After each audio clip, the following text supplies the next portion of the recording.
Welcome, friends, it's the Movie Film Podcast. Movie Film Podcast, enjoy the show.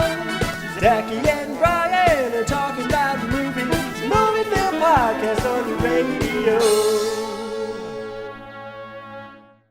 Welcome to Movie Film. It's episode 330, brought to you by Mr. Boy Productions. I'm Zachy Hassan. I'm here with Brian Hall. Hey, how's it going, Zachy?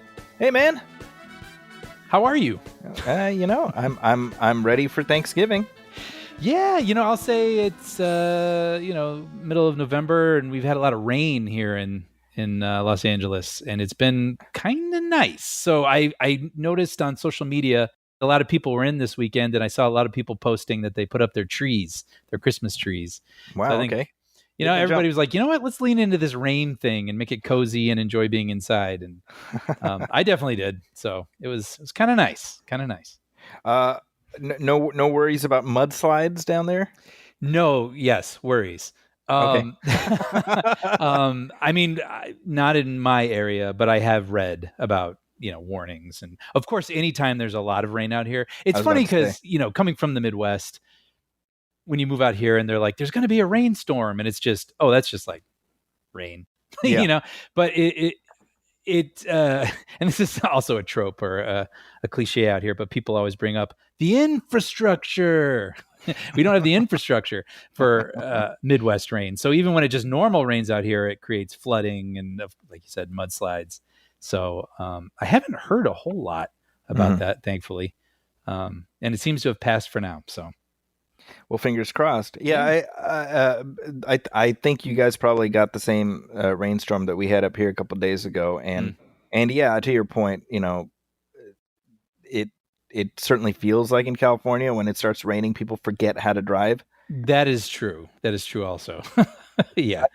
I had to go from one school to another in the middle of the day, and normally it's like a 15-minute drive, and it took 32 minutes because the stretch of the 280 was like a slip and slide, and people were just, you ever see in movies occasionally when they show somebody driving a car and their hands on the steering wheel are moving like Yes. Moving way too much, right? Yes, more than the car is moving on screen. Yeah. Well, probably for the first time in my life, I was driving like that. Oh, wait, why? Because of people?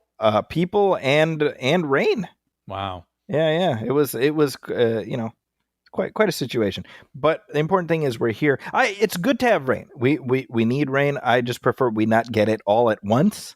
Yes. Let's maybe parcel it out a little bit. I agree with that. I love the rain because it's a change of pace.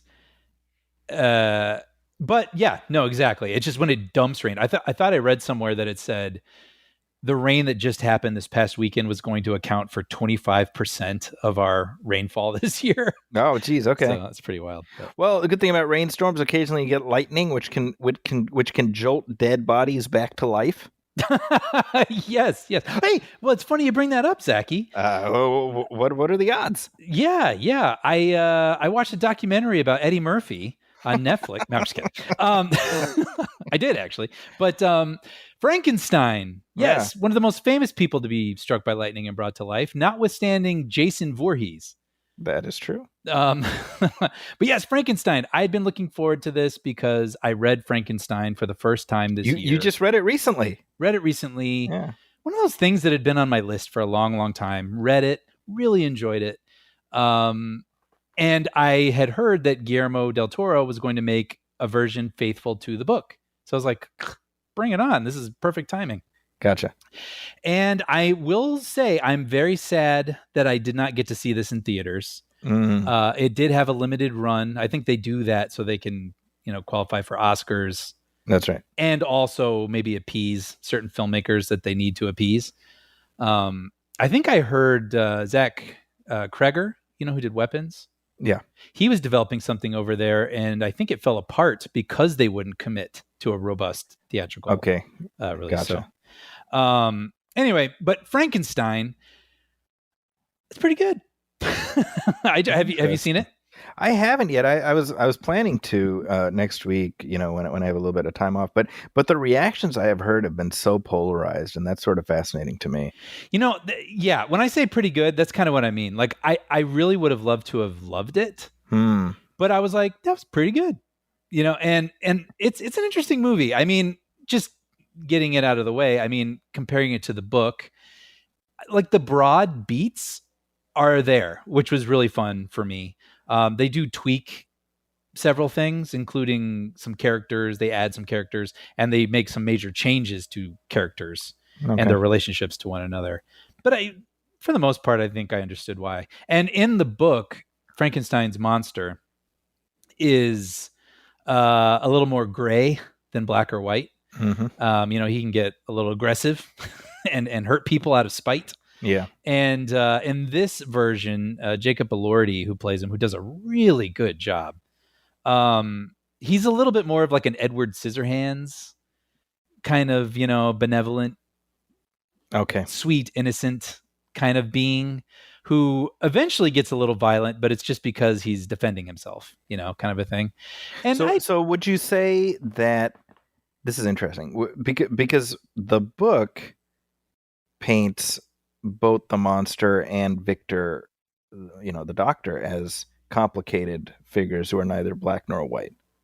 Yes, they go harder, I think, a little bit on. I mean, well, Victor always kind of sucks in the book just because he does, but he's he's not like, I'm going to conquer the world. He's a prisoner of his own ego.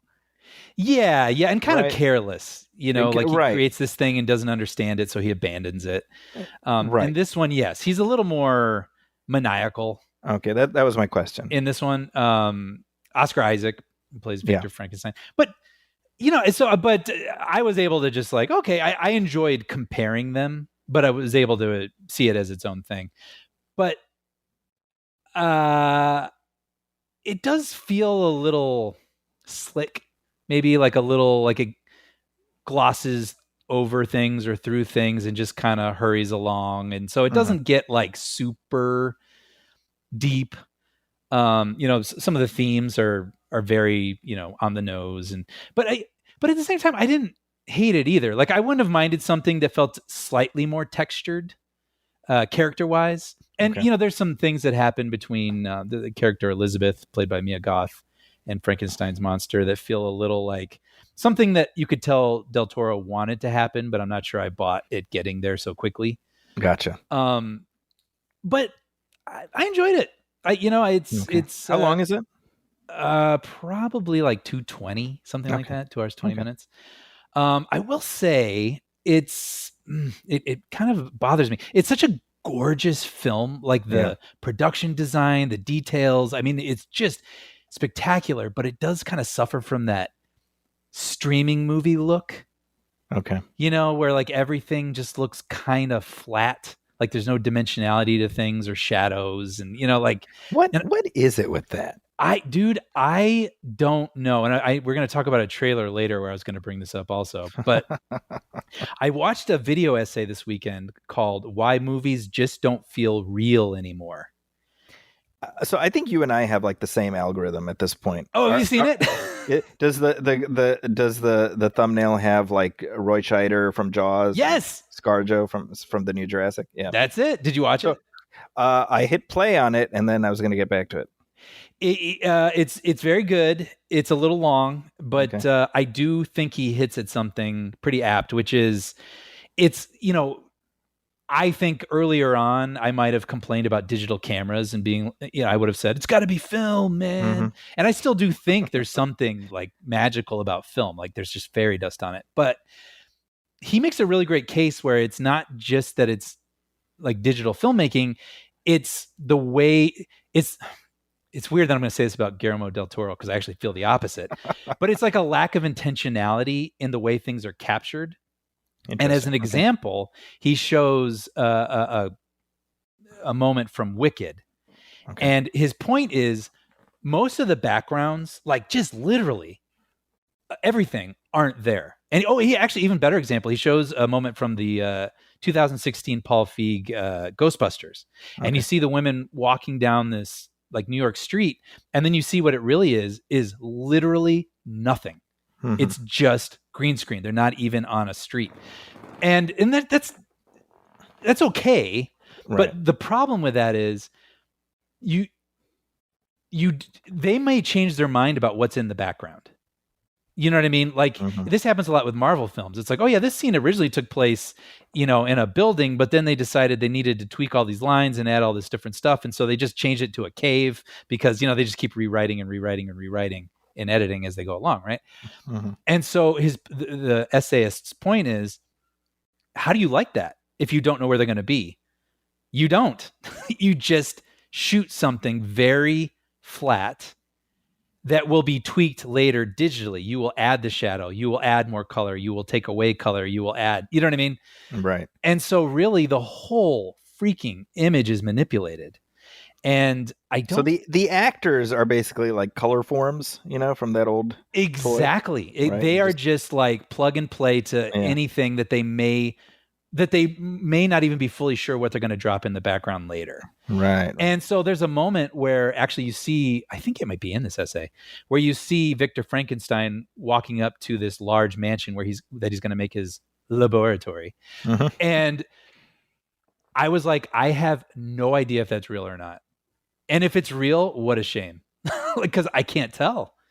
And so I think it's just too much manipulation after the fact, and just too many things dropped in that don't have a real sort of texture to them. Mm-hmm. And so anyway, having said all that, it saddens me to say that I feel like Frankenstein suffers from that. Yeah. And I brought up Edward Scissorhands. I mean, I can feel that movie. Like when you see him in his creator's laboratory, and like all those machines and the cobwebs on them and the shadow and the dust in front of the windows and the light. And it's just like, it's such a shame that we don't get that as much anymore. And maybe some people don't care or clock it, but it's just something that like when you just see a movie that does look so beautiful, you wish it didn't suffer from that sort of flatness thing that I feel like is plaguing a lot of stuff these days. Yeah. But yeah, I would give it I'd give it like a B+. That's not nothing. Yeah. So I'll be very curious to talk about it with you when you see it. Yeah.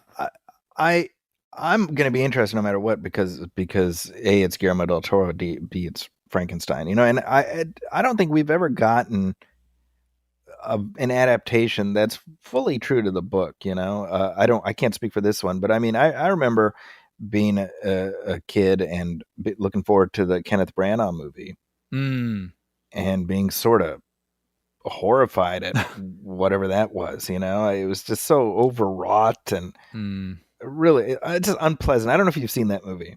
No, but I'm kind of curious now. It's a weird one, because it probably by default it's closer to the book than most, because the old James Whale Boris Karloff one is very far afield, Sure.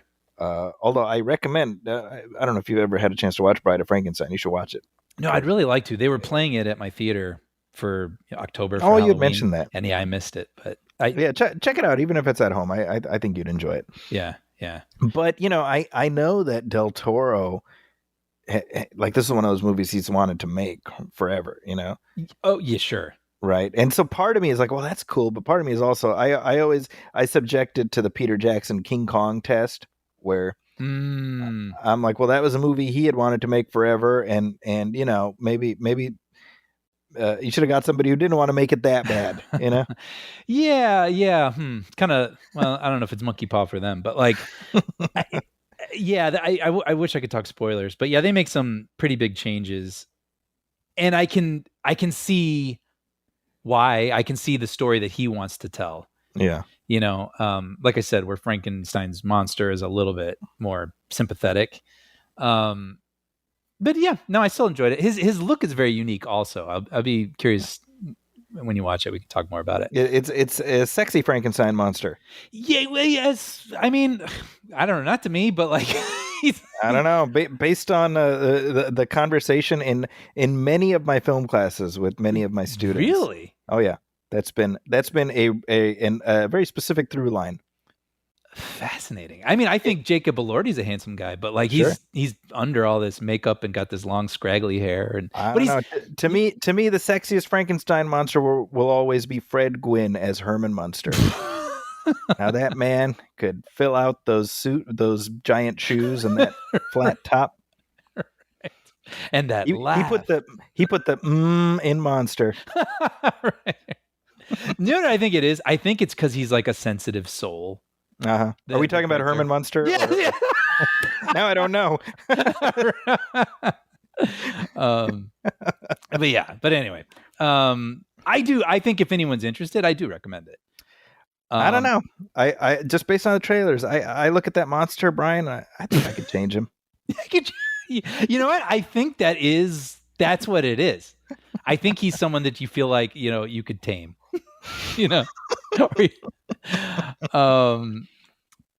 I could actually talk about this movie for 30 minutes, but I'll keep going because I know we got a lot to cover today. I have two more things I definitely want to hit though. Okay. So I went to go see a movie with my friend Chad, and he goes, Brian, there's just so many TV shows. Mm-hmm. Like I don't even know what they are anymore. I can't even keep up with these. Did you know there's a show called Pluribus coming out? And I was like, at that point, your eyes light up.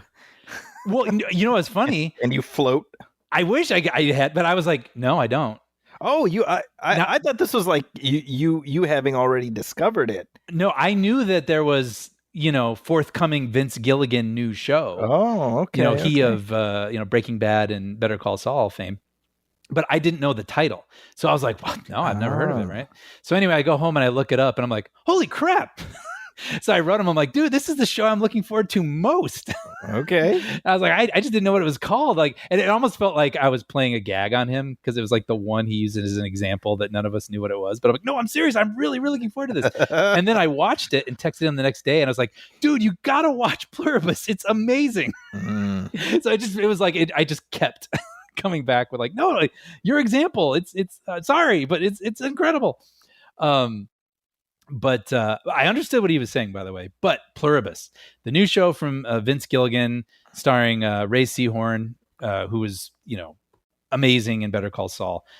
And this is his return to kind of the sci-fi arena. Yes, because he used to write for X-Files. For the X-Files, yeah, that's right. I had no idea what this show was about. It's on Apple TV Plus, and they did a really good job of withholding what it was. Well, I want you to continue withholding. Don't absolutely. Yeah, that's why it's going to be really, really difficult to talk about.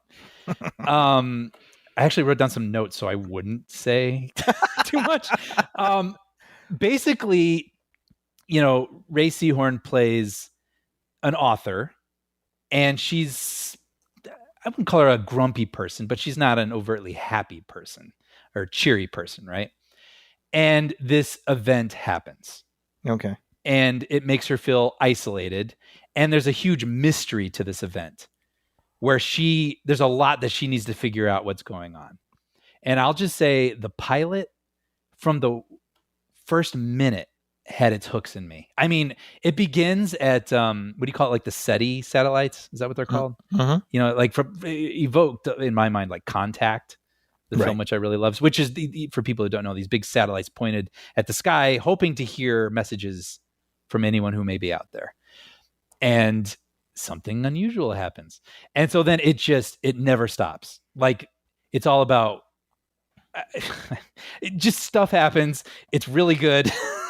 I really loved it. I was like hovering in my couch.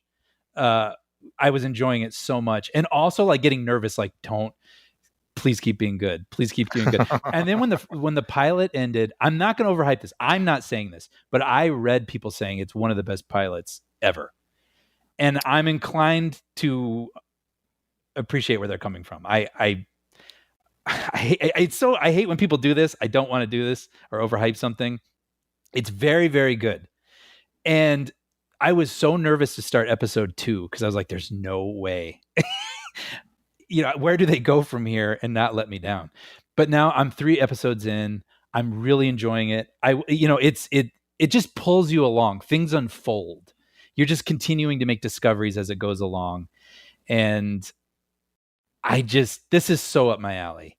And I really think you should check it out. And I was trying, I texted Chad. I think I texted you. I texted a couple of people. I was like, maybe check out Pluribus. It's like pretty good. Like just trying to like hold it back a little bit. But thankfully, my friend Alex, she did check it out and was like, "Holy crap!" I was like, "Yeah, right." But Right. anyway, Well, you heard it here, folks. Brian says it has the best pilot episode he's ever seen. So I will say, send your disappointed emails to Brian Hall, care of the Movie Film Podcast. being honest, I don't know how you even begin to measure something like that. But is it one of the pilots I have most enjoyed? Yeah, like it introduces you to this character and puts her in this really fascinating scenario where you don't entirely understand what's happening, but you minute by minute are leaning forward because you want to know what happens next. And yeah. How often does that happen? Pilots are tough. Very rarely. Yeah. A lot to introduce, and sometimes that can feel stilted. But anyway, high recommend for people to check out Pluribus on Apple TV. And this is on Apple TV. Yeah. Last thing I'll talk about is another movie that's going to be very difficult to talk about without getting into spoilers. But it's Yorgos Lanthimos' Bugonia. Yeah. I've been sitting on these movies for like 2 weeks now. I've been so excited to like recommend them. I'll read the IMDb summary just to like try to keep it, whatever. Two conspiracy-obsessed young men kidnap the high-powered CEO of a major company, convinced that she is an alien intent on destroying planet Earth. So you have Jesse Plemons and his brother. Unfortunately, I don't have the brother's name in front of me, the actor. But they kidnap Emma Stone, excuse me, because they're like convinced she's an alien who's going to try to take over Earth. And so they lock her in their basement and they like interrogate her. And this movie, I really enjoyed this movie. It has really great performances. It's very compelling because you're like, what is going on? What is going to happen next? It's very compelling to watch Emma Stone's character try to figure out how to keep her captors calm. And like maybe she can, like, what method, what in the way that she responds is going to work on them? Is it like, I totally understand like why you might feel that way. Let's talk about this. Or is it like, let me out of here right now. Do you know who I am? Like there's so many different things she could try, to get out of there. And it's kind of fascinating watching her try many of those things. I will caution, this is a Yorgos Lanthimos movie. So there are some upsetting moments. Okay. Interesting. Okay. Like this isn't a movie that you just sort of take a chance on a Friday night. Like know what you're getting into. It's, you know what I'm saying? Like it's strange and it's dark, but it's also funny. And it had its hooks in me the entire time. And, these are people squaring off in a basement and at some point it has to end. Right. And right. I will say, I really loved how it all played out. When it was over, I should say this is a remake of an older Korean film, but I wasn't familiar with it. So watching this film, my friends and I came out and we're like, how cool to watch a movie where you have no idea where it's going and it's fresh and the performances are great and it's really interesting. And you're so curious what's going to happen next. And so again, dark, strange, also like weirdly fun. Bugonia. So if you are familiar with Lanthimos and his brand and you're comfortable with it, I recommend it. This is like I have a screener for actually just by chance it arrived like earlier today, and I was like, well, I know what I'm watching this weekend. Oh, I cannot wait. Maybe we can even do like a bonus episode or something where we do. Yeah, I'd be down. You and I talked Frankenstein and Bugonia or something. I'd definitely be down for that. Yeah. Yeah. All right. Well, how about you? What have you been watching? I have not watched anything, Brian. I've been living my life. Yeah.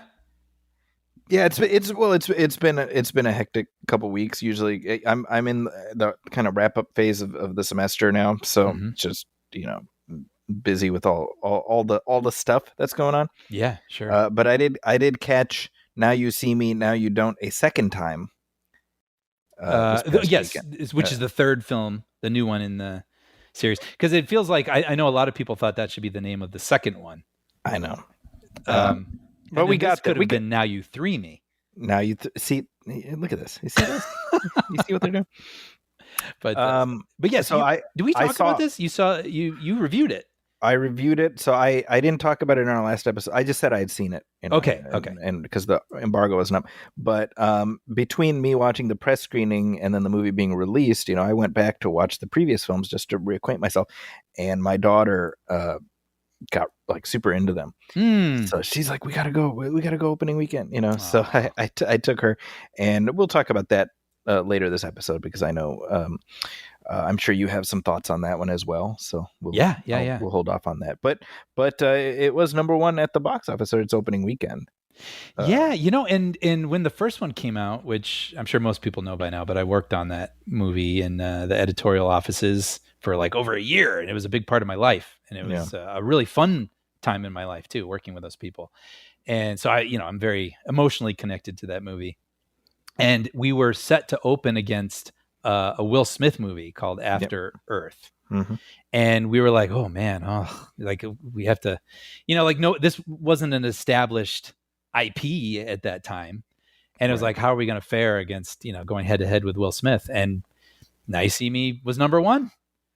And it was. I don't think it was number one. It was number two, but it beat After Earth. It beat After Earth. That's right. Yeah. Well, regardless, yes, we beat. That was the one we were afraid of, and so we were like, wow, how about that? And so it's just, I was very happy to see it continue to be very popular with audiences, and seeing that it was number one this weekend.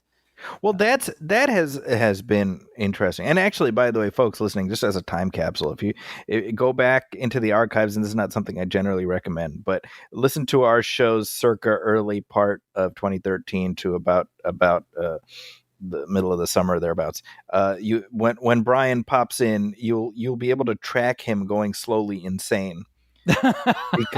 because of, I mean, just the sheer man hours he was putting in working on this movie, and then like the soldier that he is, he would pop up and do the podcast, and half conscious, drooling probably, right. But like a soldier, man, he put in his time. So you can track the little time capsule. And Brian, you can relive that era of your life anytime you want by just yeah, that would actually be kind of fascinating from 12 years ago.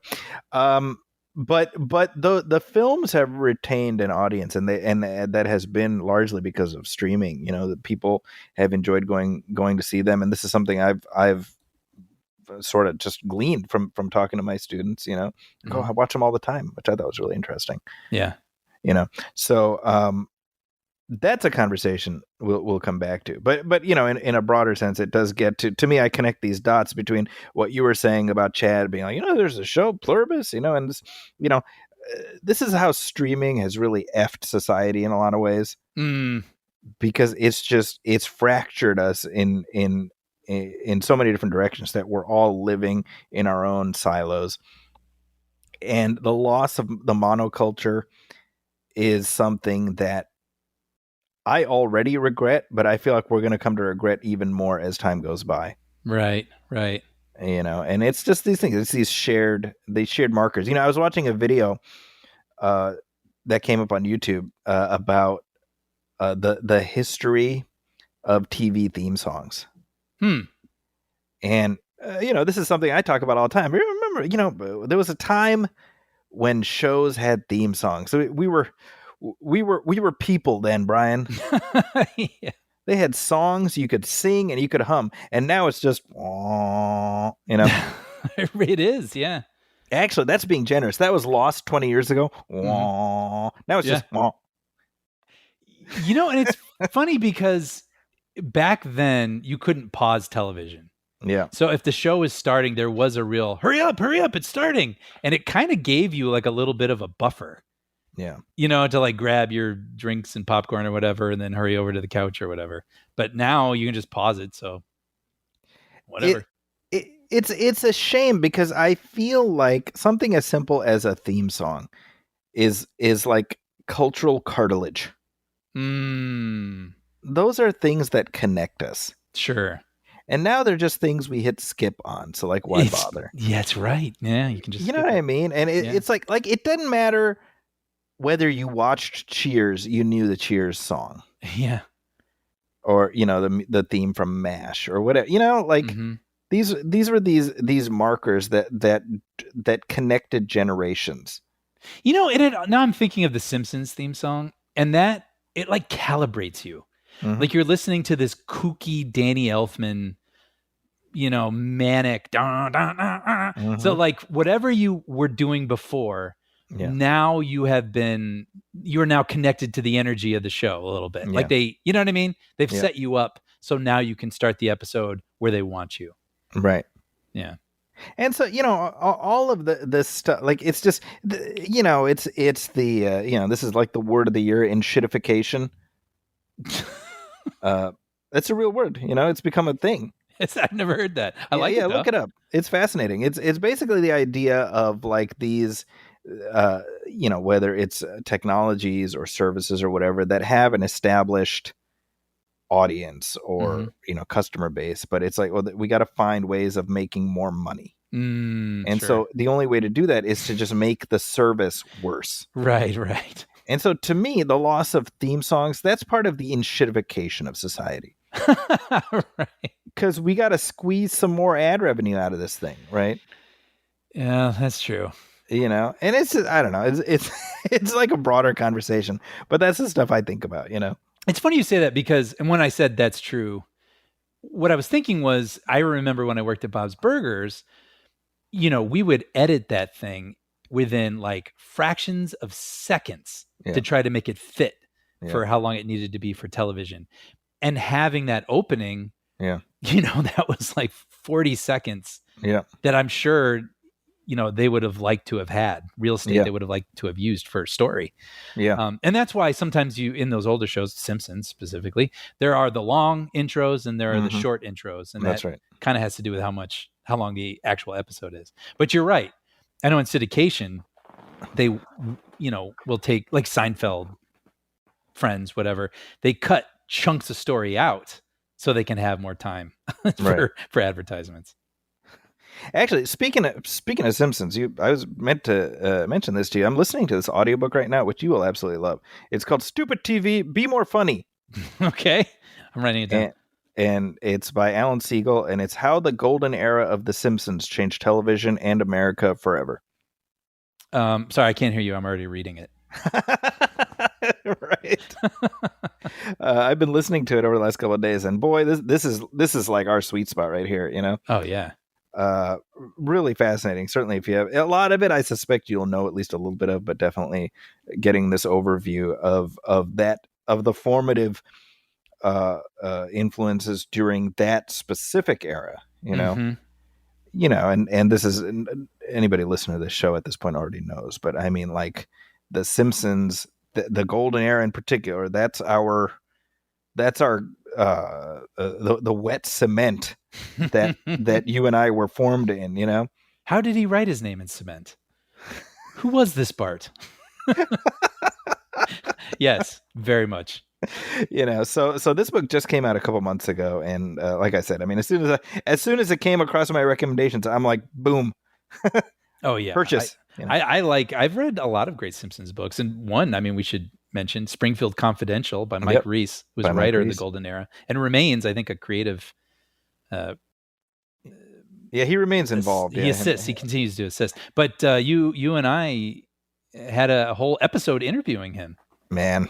Or I should say, you had an opportunity to interview him, and you were like, "How can I do this without Brian?" Yeah. Which I can't even tell you.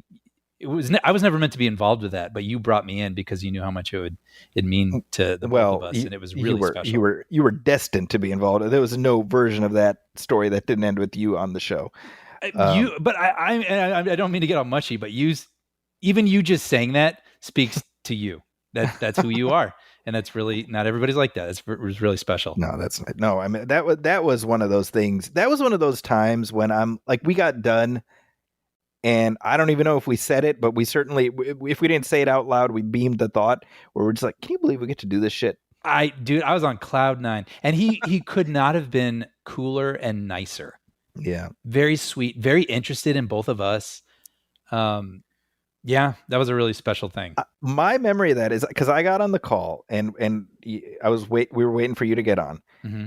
And I said to him, we're going to be joined by my colleague, Brian. He's also a TV writer. And then you hop on and he goes, "Hi, Brian.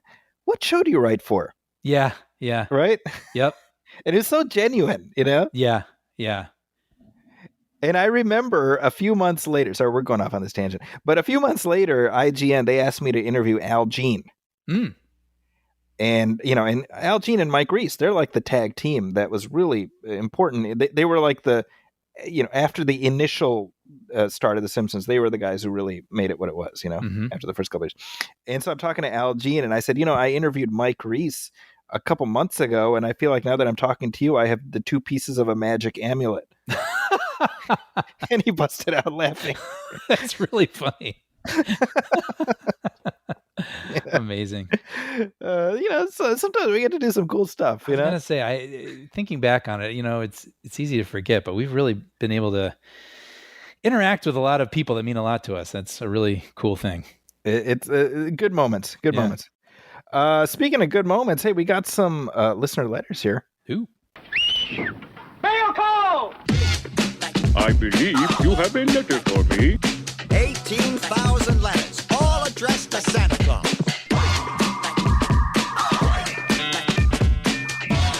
You got mail. So as always, we receive all kinds of letters, and many of these we get at moviefilmpodcast@gmail.com. So thank you very much, everybody who has written in. And here is a note we got from Lisa Sancello. She is, of course, the host of the amazing I Love That Movie podcast, which I've been very fortunate to be on a couple times. And this was in regards to, if you remember in our last episode, Brian, you mentioned having revisited Back to the Future and your longstanding love affair with that film. Mm-hmm. Dare I say a perfect film? I would agree. Yeah. Actually, speaking of audiobooks, have you checked out the Michael J. Fox's book about the making of that movie? Not yet. I just finished a book, and I think that will be soon. Future Boy, the book is called. Yeah. Have you? Or you had the audiobook, right? I have the audiobook. Yeah, it is actually read by Michael J. Fox, and I'm grateful for that. Mm-hmm. It's so great that he continues to have just a genuine affinity for the film, and I think he really, this many decades out, recognizes how much that movie means to people, and it continues to mean to people. Yeah. And a lot of this, I suspect, kind of, people like us, a lot of it we will know, obviously. Sure. Right, just by virtue of having soaked in a lot of this stuff over the decades. But there are new insights, and plus we're getting it from Michael J. Fox's perspective, which I think is just, I mean, God, give me more. I hope he does more. Right, this is really just about the first one. Oh yeah, that's a great. You're right. Yeah, he could do 2 more. Yeah, that's what I would like. Yeah. Oh well, good. I want to check that out. I'm glad you're enjoying it. So here's what Lisa says. She says, at 12, my dad showed me Back to the Future, and I fell head over heels. I wanted so badly for Doc to show up and take me with him on time-traveling adventures in his DeLorean. Decades later, I danced with Nick at an Enchantment Under the Sea themed dance. Here I am, another almost decade later, watching the 40th anniversary with my dad, Sarah, and Nick for my birthday. I know it's corny, but towards the end, when Doc is about to head to the future, Marty tells Doc that in the future he will be 47. I felt a little emotional realizing I'm turning 42, and this movie has been a part of my life for so long. We all look a little different from when I first saw this movie.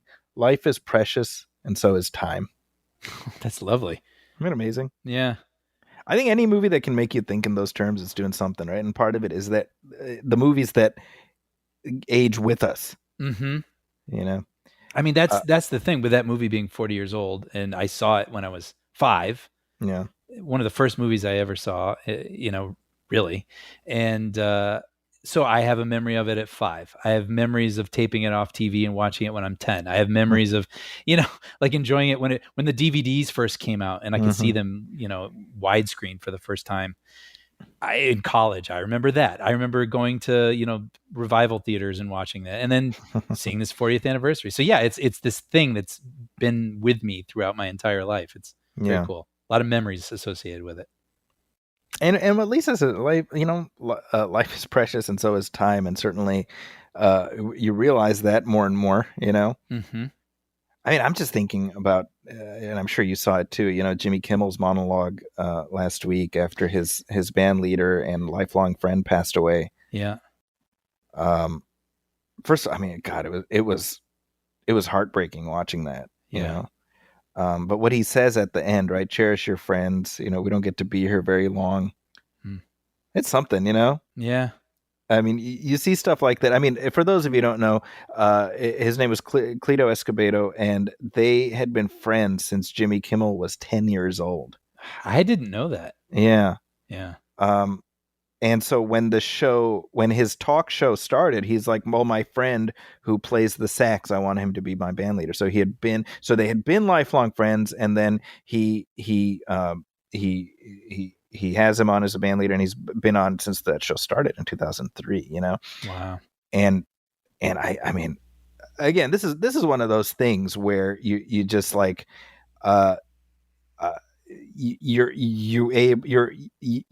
you're able to have these shared moments of humanity, and I think whether you agree or disagree with the kind of jokes Jimmy Kimmel makes, you can look at that and say, look, I can imagine myself in that position.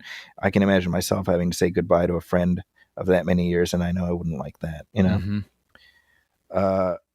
It is too short. Yeah. Yeah. Yeah. Well, I appreciate Lisa sharing those moments. Yeah. Thank you, Lisa. All the ways that the movie has bounced through her life and the people that it's she's bounced with it. I think that's really lovely. Well, speaking of people bouncing with, here's a note we got from one, I think it's Sean Coyle. What? Former movie film host. Yeah. Forever in our hearts. Speaking to us from the great beyond. And by the great beyond, I mean real life, not the podcast. He's still here. Yeah. He says, dearest movie film chums, it's been a while. I was enjoying your holy crap 328th episode spectacular and quickly reminded why I love you fellas and your show. Oh, thanks, man. He says, from Zacky's correlating Halloween to hiding from the Raptors to his bizarre but unsurprising nerd recall and pulling Easy Rollins out of nowhere. That was amazing. That blew my mind.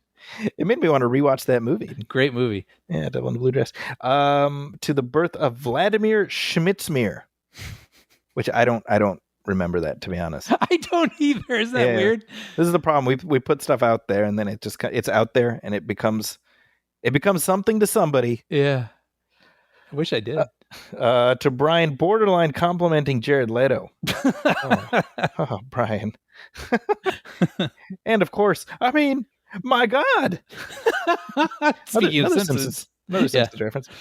He says, if life were a 5-disc changer, my wife and kids would be disc 1, Friends would be disc 2, My Faith on disc 3, A Good Cheeseburger on disc 4, and the Movie Film Podcast in the disc 5 slot. I love that. Wow. Okay. I love that. High praise. He says, question for you, which maybe leads to one of your trademark tangents. First, let me tee it up for you. I have movies that I consider my absolute favorites. Last Crusade, Twister, True Lies, Ferris Bueller, to name a few. But all too often when I pop in a movie for company or background noise or whatever, I find that I don't turn to my favorites, but instead a random comedy I've seen a million times. Like, if I'm working on the computer and don't want to listen to music, I'll pop in something like Spies Like Us, The Burbs, Funny Farm, Clue, Weekend at Bernie's, and basically just have it play as background accompaniment. Or sometimes, if I need something easy to watch before bed, I'll pop in an episode of an old sitcom. So my question is, what are some of your random turn-to movies or shows? Things where you wonder if you're the only one who watches them so often. That's it. Keep up the awesome work. Peace, love, and bro tickles. Your pal Sean. Oh. What do you got, Brian? I know people do this. I have a hard time doing this because even if it's like Simpsons stuff that I've seen hundreds, probably literally hundreds of times, I have to watch. Interesting. I can't have it just going in the background. I kind of have to pay attention to it or listen to it. But I will say, this is actually recent. I can't believe he asked this just now. But the other night, I wasn't really in the mood to watch something, and I was kind of zoning out, and like I didn't know what to put on. And I was like, I'm just gonna put on Star Wars. And so I, you know how now sometimes in like a Roku or an Apple TV thing, it shows you the things that you're in the middle of, so you can return to them. So I have like a bunch of Star Wars films where it's just like, one evening it was like 11 at night, and I just started Empire Strikes Back. Just something that I knew I wasn't going to finish. I wasn't going to pay super close attention to, but it was just kind of comfort food in the background. So I would say recently for me, it's been the original trilogy Star Wars movies. That definitely is comfort food. Yeah. It's pretty hard to go wrong with that. I was actually thinking about this. I think if there's something that I'll just put on in the background, it probably is Simpsons. Honestly, it's specifically like somewhere between seasons 5 and 12. Like that's the stuff I can just, or like between 3 and 12. Right. Family Guy, I do that a lot with also, because that's not a show I feel the need to really like pay attention to. Well, we're both cord cutters, right? Yes. At this point. So like when I had YouTube TV, that was something at like 10 at night if I was flipping, because it's on so many channels like TBS and I don't even know, Comedy Central or something. That is when I would stop on frequently, because it doesn't matter what's going on. That's right. It's just like a joke machine. Yeah. And so it was easy to just kind of sit there and jump in, and they throw so much stuff at the wall. Some of it's bound to make you laugh. Like it works well that way, I think. Yeah. See, definitely for me, like because so much of my day is centered around watching movies and screening movies, that like at night I make an active effort to not, I like to read before I go to bed. So that, and by read, like comics. I mean, let's be honest. I'm not, I'm not trying to make myself sound like some more intelligent than I am person. But regardless, I like to have that routine where I just, something that I'm reading, and that actually works out, because at night, usually that's when Amina's watching her, like whatever cult documentary happens to, that's her entire Netflix algorithm at this point. Cults? So not like true crime. No, it's cult stuff. Interesting. It turns out cults are scary. Oh yeah, very. Yeah. A lot of that. So her Netflix algorithm has got her good. So that that'll be whatever random thing she's watching. So I leave her to that while I'm reading a thing. I like that. I go through, I've talked about this, but I go through phases where it's like, okay, I'm like in a movie phase. So I just watch movies each night. Or I'll be like, oh, I've got this new video game, like the Indiana Jones and the Great Circle recently, where I'm not interested in anything else. That's what I'm doing this week. Like when I have my time in the evening, I'm going to play this game. And then sometimes it'll be a book. I get really excited about a book, and that's what my evenings are dedicated to. So I sort of like rotate, I guess. Well, speaking of games, the kids just this weekend, they all pitched together to buy a VR headset. Oh, it's like a Meta VR headset. Okay. So they're like, I was like, how are you affording this? It's like, oh, Hamza's pitching in and Mick is pitching. I'm like, hey, listen, I've seen this Simpsons episode, so right. Let me ask in advance. What about Saturday? Yeah, right. But I was like, I don't know about this, and then Idris was like, oh no, I need it. I was like, yeah, you need oxygen and food. I don't know if you need this. And then they got it. I tried it on. And I'm like, no, I think you do need this. I think really, it's pretty freaking sweet. So what sort of things do they have on it? So the game that I played is like Batman Arkham something or other. Okay. And it's just you're doing Batman stuff. It's very like I mean, it's a cool experience, but it's really freaking crazy because you feel a little bit like you're in the Matrix or something. You know what I mean? Like, because you're doing all this stuff in the VR thing, but you're just in your place. And I'm like, this is, I don't know. No, the devil is a liar. My brother, I can't remember which one he has, but he has a VR thing, and I played the Darth Vader one. Yeah, they have that. They got very cool. Yeah. And he also has this football one, which is amazing because we talk about feeling like you're in the Matrix. I mean, you go from your living room to all of a sudden feeling like you're in an arena. Okay. Like the sound design, the echo, the air, whatever it is, like they make you feel like you're in this enormous open area, which you aren't. And then you get on the field and you're the quarterback. And then when the play's over, the players rush up to you for the huddle. And you feel like these real, 6 foot tall dudes are running up to you and looking at you for the next play. It's like very weird, but it's awesome. Yeah. That's cool. So it's working so far with all of them? They seem to be liking it. They can share it okay? Thus far, it's been about 36 hours. So, the night is young. Okay. But I'm looking forward to the educational opportunities because I figure you can put it on and you can meet Genghis Khan and go where he goes, defile who he defiles, eat who he eats. Yeah. Yeah. Well, thank you for that, Sean. Here's one last note we got. This is from Tommy Olson, who says, "Hey, fellas, I'm a long-time listener to the show, but I don't remember if you guys have ever covered the show Stranger Things. I recently just rewatched the series to get ready for the final season coming out next month. Are you guys fans of the show? I'd love to hear more of your thoughts about it." Or are you throwing to me? Have you seen it? I don't even. I have seen it. Yeah, I wrote an article about the last batch of episodes, whenever that was, like 3 years ago. Oh, I remember 3/30 years ago, whenever the hell that was. Wow. Yeah, well, yes. I remember when this was first announced, and I literally thought this was going to be some niche thing that just appealed to me. Because it was sort of like 80s kids on bikes solving mysteries, Right. kind of a thing, fantasy, horror, whatever. And I was like, oh, come on. This is like, who peeked into my brain? And of course it becomes, the phenomenon on Netflix. But I've really enjoyed it. I do feel like I have a strange relationship to it though, because the first season was great. I think the kids are cast so well. That's the thing. When you look at the Goonies, and Goonies is still like the gold standard because the casting is so good. That's and right. a lot of times when they try to make movies about groups of kids, they hire these like Hollywood kids instead of kids that look and act like real kids, And Stranger Things just nailed it. These just felt like real kids, and they're goofy and silly and fun and clearly liked each other. Yeah. And the mystery was really fun, and it was a perfect pastiche. I think maybe at some point you could start being like, okay, maybe now they're starting to just kind of riff. But like, I thought at least season 1 was like a perfect pastiche and felt like its own thing. But the problem is when it comes out, all the episodes come out at once. Right. So I watched it in like one day in like 2015, and I remember things from it. Then like season 2 comes out. I watched it for like one day in 2017.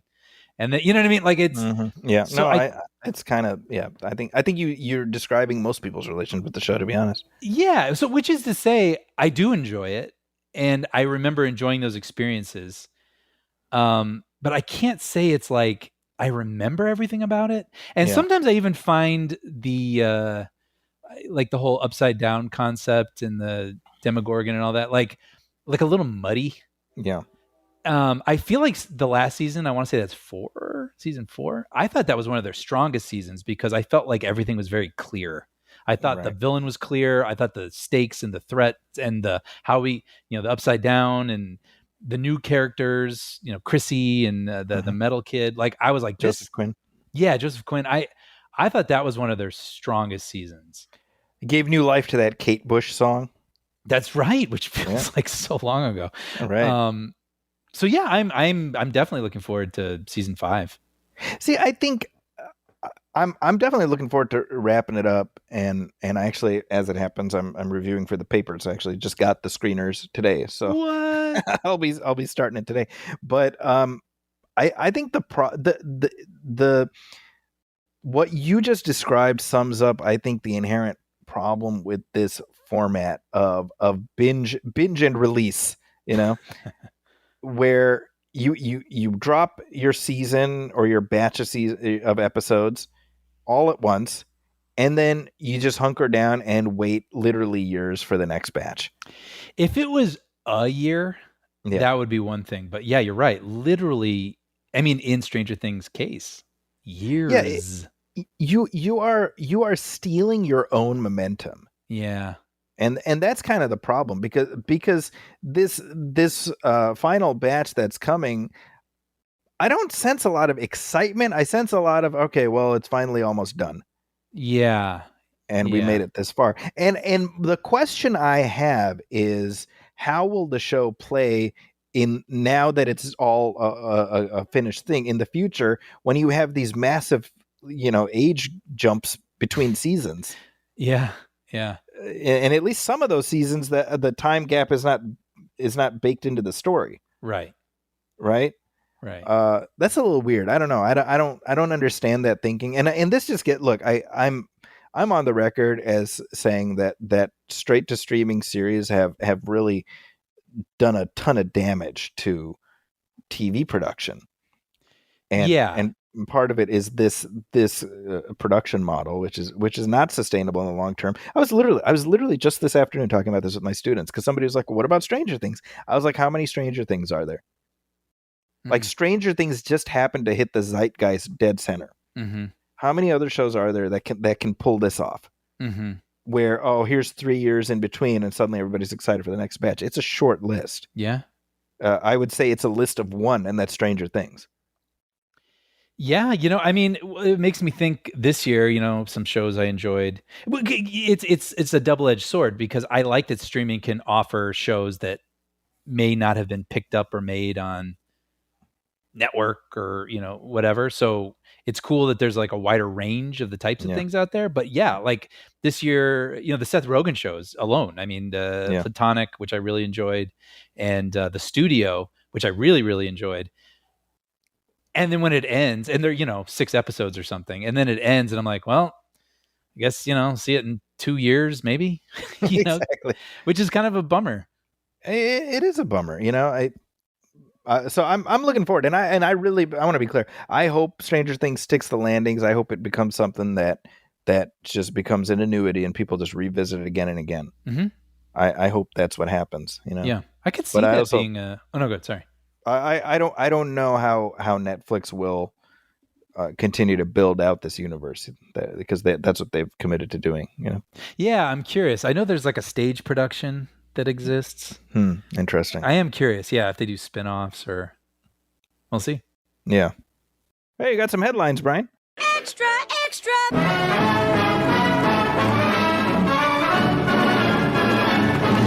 What a scoop! So, hey, we got some new trailers that have been making the rounds over the last few weeks and the last few days. Yes.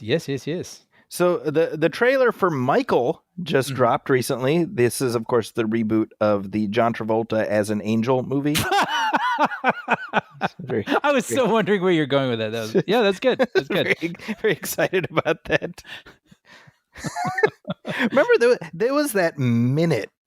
It was like a cinematic minute where John Travolta as the above the title star was enough to put butts in seats. Oh yeah, I mean, post Pulp Fiction, right? Post Pulp Fiction and pre General's Daughter. I'm gonna say. Yeah, maybe. Yeah, I mean, it was Phenomenon.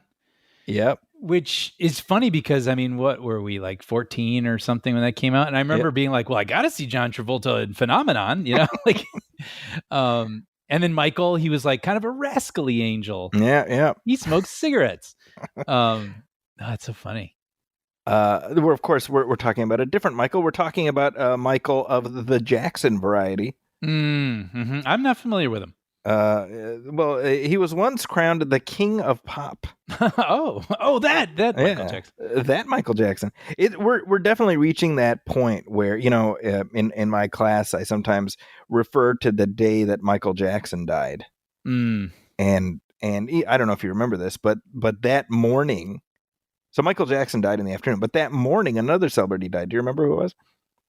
No. It was. Wait. Oh, I heard you, but I knew it. Farrah Fawcett. Yep. It was Farrah Fawcett that morning. Everybody's like, "Oh my gosh, it's so sad." And then a few hours later, Michael Jackson dies. Which first I would say, if you're a celebrity, you probably would rather not die prematurely. But also, you don't even get a day to yourself. I know. Like that kind of, and somebody who's so much more iconic. It's just the conversation gets completely taken up. Yep. I remember that day, by the way, because everybody's talking about Farrah Fawcett in the morning, and then Michael Jackson in the afternoon, and then my brother-in-law, he posted on social media. He's like, first Farrah Fawcett, then Michael Jackson. Now Jeff Goldblum has died. I was like, oh, Jeff Goldblum, and I was in a panic.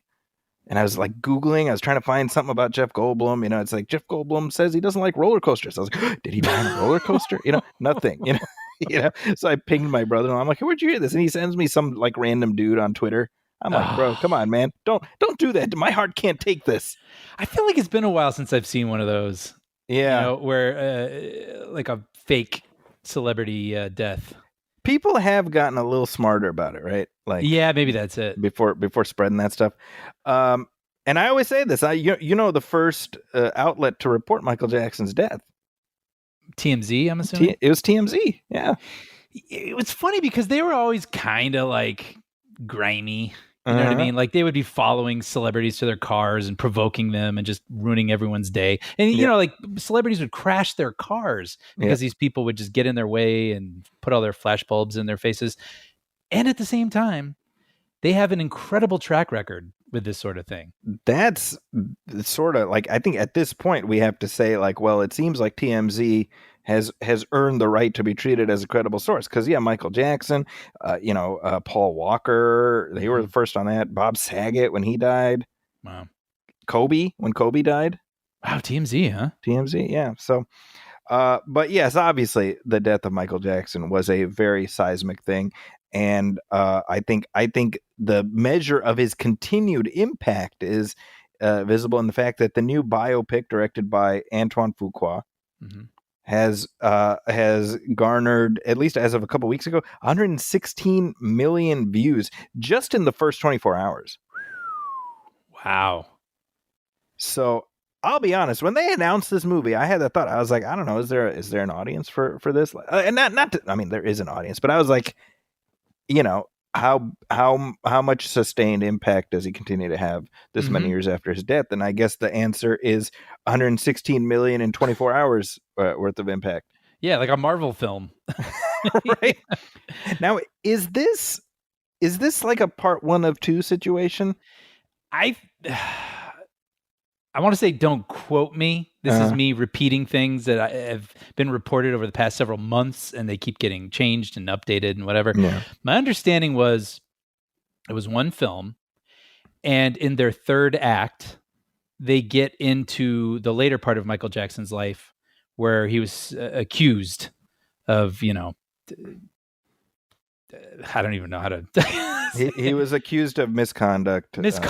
Yes. Yeah. Sexual misconduct. And I feel like I remember reading was there's some sort of clause that had been struck many moons ago. Okay. Where anything that Michael Jackson creates moving forward cannot mention the people who were involved in those cases.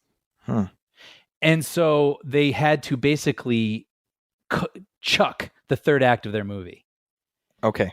And so then they're like, okay, we need to do reshoots. And they did like massive reshoots to like add an ending. Okay. And so then people were asking, well, are you going to...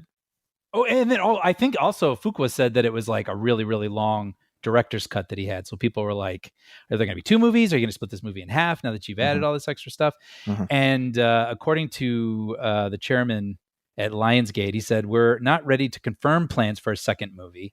I can tell you that the creative team is hard at work making sure that we're in a position to deliver more Michael soon after we release the first film. So what the hell? Okay, so just say like, yes. Just say yes. Yeah, exactly. What are you doing? I mean, hedging a little bit because maybe they don't even have a script at this point. And also, when you look at this trailer, it focuses on the Michael I want to remember. Sure. Right? Yeah. Do we need to go past this? You know what I mean? Like, especially if it's an entire film. Yeah. And I say that, by the way, I mean, this is a much bigger conversation. People listening may have very complicated feelings about Michael Jackson in general. Yeah. So they may not even want to see this movie. I have a complicated relationship with him. Obviously, as a child of the 80s, 90s, I grew up, really connected with him and his music, and I love him. I'm still weirdly endeared to him. but I also, at the very least, he did a lot of inappropriate things, and we don't know, or is at least accused of that. Well, I mean, even he's admitted to like sleeping in bed with having sleepovers with children, and that's not appropriate. That is true, and I know you agree, and so and possibly worse, right? So So at the very least, strange person. And so it's fair for people to have all sorts of opinions. Yeah, and to your point, I mean, that quote-unquote strangeness became much more of a focus in the early to mid-90s on. Yes. And if we want to talk about sort of his peak, I mean, you could, sort of like go from, immediately post Jackson 5 to like Black or White, and there's your arc, I mean, yeah. If you want to fade out on a high note, is what I'm saying. Exactly. So to me, that makes the most sense. Right. I mean, it does feel weird because a lot of times at the end of biopics or movies that are true stories, you do put like text up at the end. Mm-hmm, right. So it almost feels like, what text would you put? I mean, I guess you could put his statistics or something. Yeah. Like, he sold this many albums, blah, blah, blah, right. blah, blah, and that's it, But yeah, so it seems, I'm curious where this movie ends now. Yeah. And if you make a second movie, I don't know. I don't know how you don't touch things that would probably just sour the whole enterprise.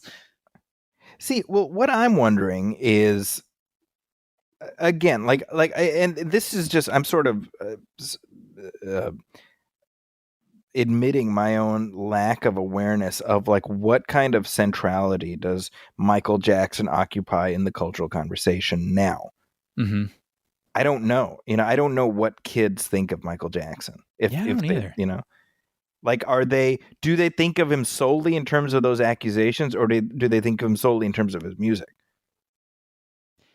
Yeah, that's a really good point. I don't know. Right?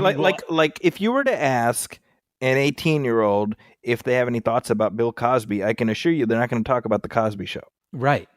Yeah. Right. So that's what I mean, I think, again, a lot of this stuff with Michael is like allegedly, right? That's right. And so because of that, I feel like, even post that HBO documentary, I don't remember what it was called, something Neverland.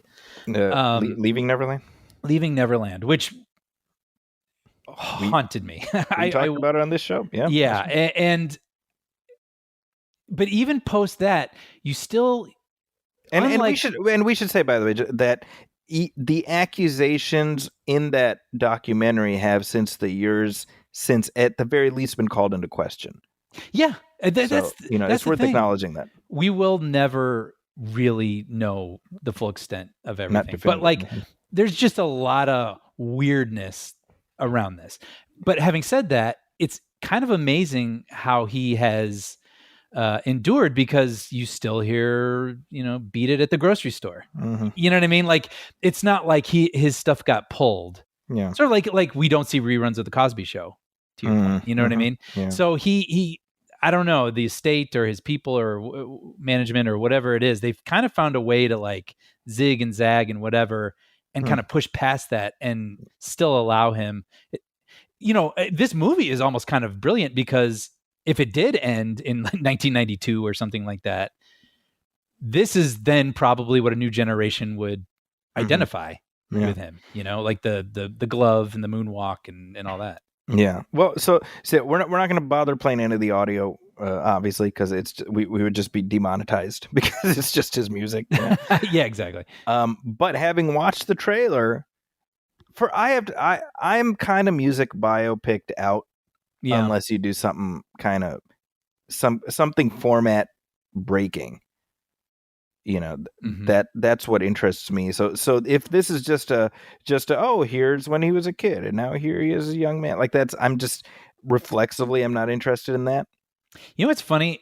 I was not very interested in the Bruce Springsteen biopic that just came out with Jeremy Allen White. Yeah. Because I don't really know a lot about Bruce Springsteen. Mm-hmm. And the trailer itself wasn't doing anything like compelling me to want to check out that story. But I gotta admit, I last night when I saw the trailer for Michael in the theater, my shoulders were shimmying. Like, Well, yeah, so that's kind of the point. Is I see the trailer and exactly, I'm like, well, suddenly I feel like listening to some Michael Jackson songs, you know. Mhm.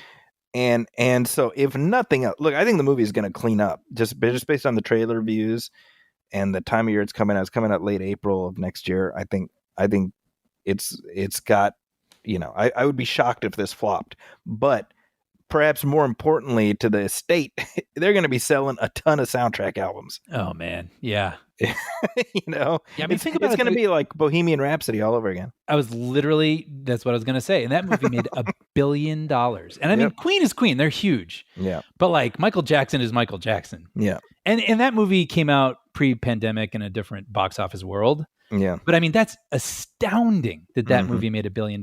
So I Yeah. mean, this around the world. But again, to your point, like it's almost hard to explain how huge he was Yeah. for people who weren't there. You know what I mean? It makes me think of maybe like Elvis. You know, people tell me Elvis was huge. I'm like, no, I believe you.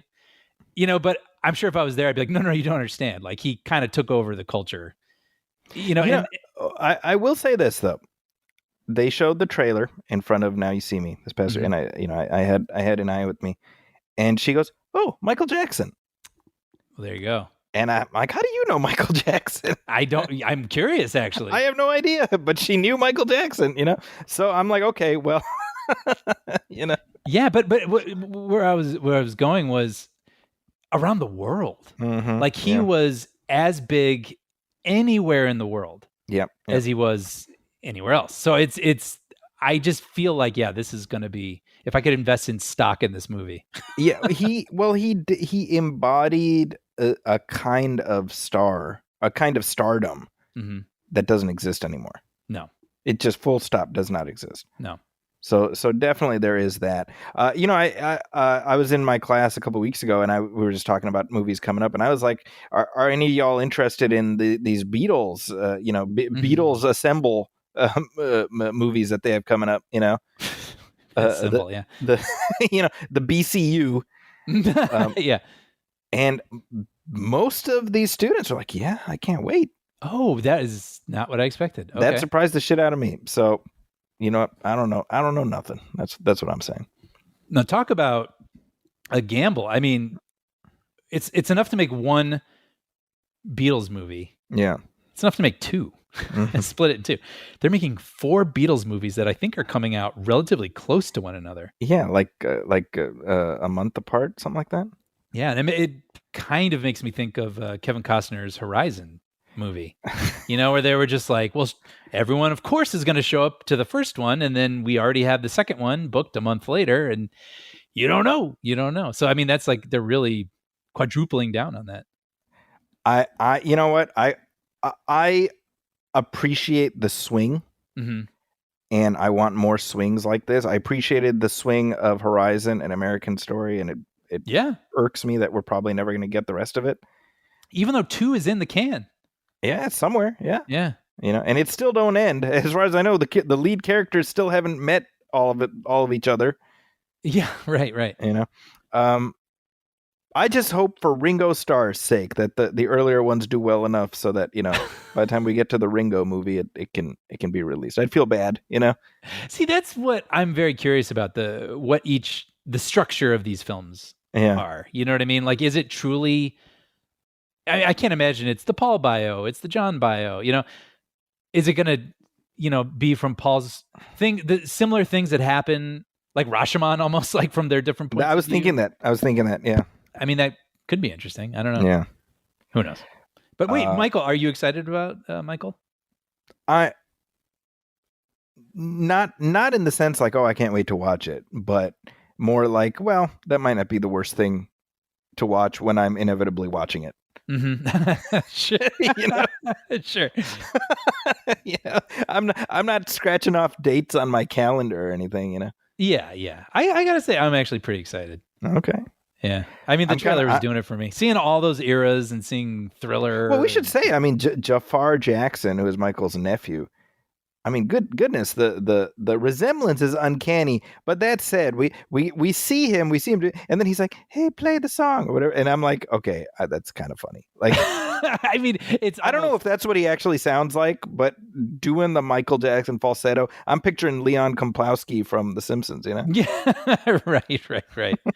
No, that's the thing, right? I mean, again, when you do biopics, finding someone like Austin Butler playing Elvis, you're like, well, he doesn't exactly look like Elvis, but like he's going for it, so you buy in. Yeah. But yeah, I think Jafar Jackson, is that his name?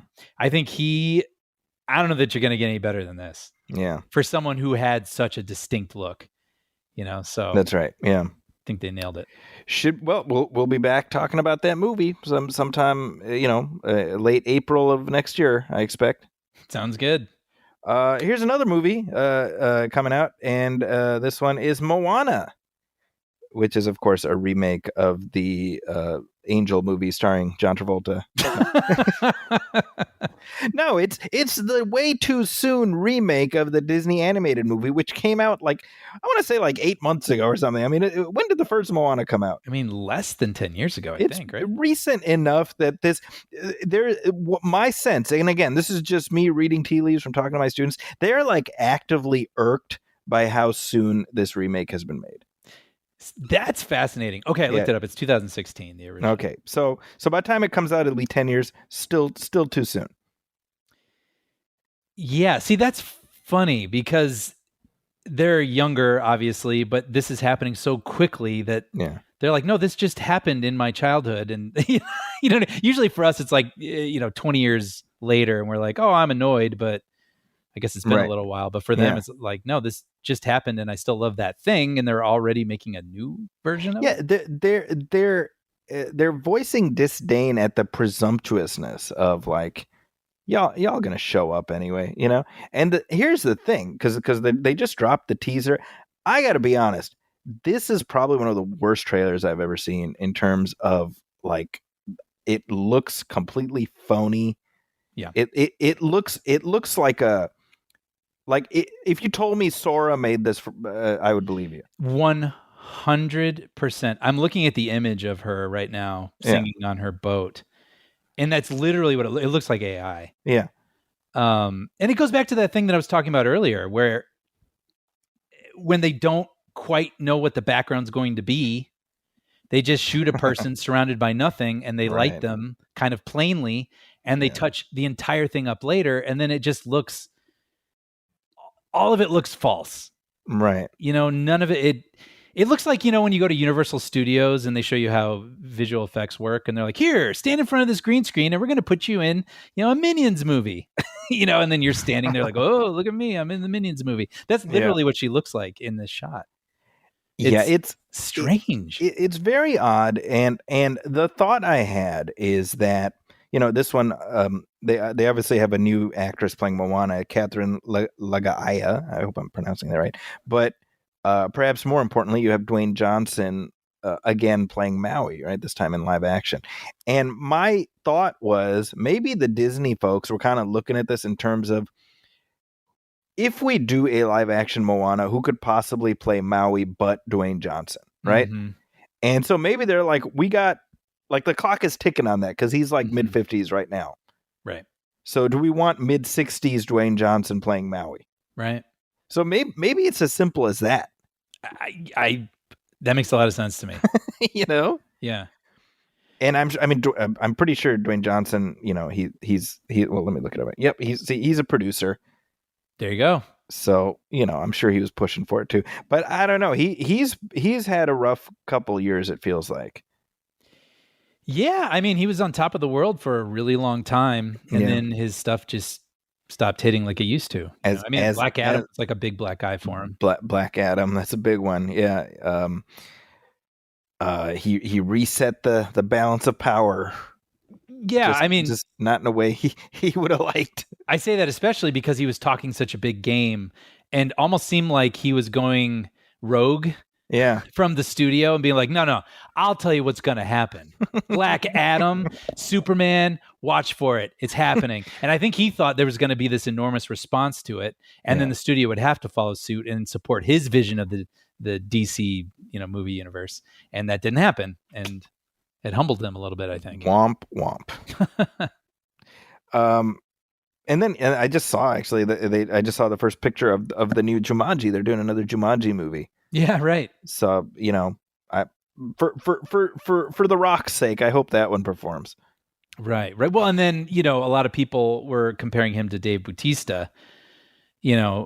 Also a wrestler, became an actor, but he was taking smaller roles, but in more interesting films, and then he was popping in them, and people were going, "Wow, Dave Bautista is like a really good actor. Like, there's a credibility to Dave Bautista." Yeah. And it's sort of like, why doesn't the Rock do that? Why does he keep making this sort of assembly line stuff?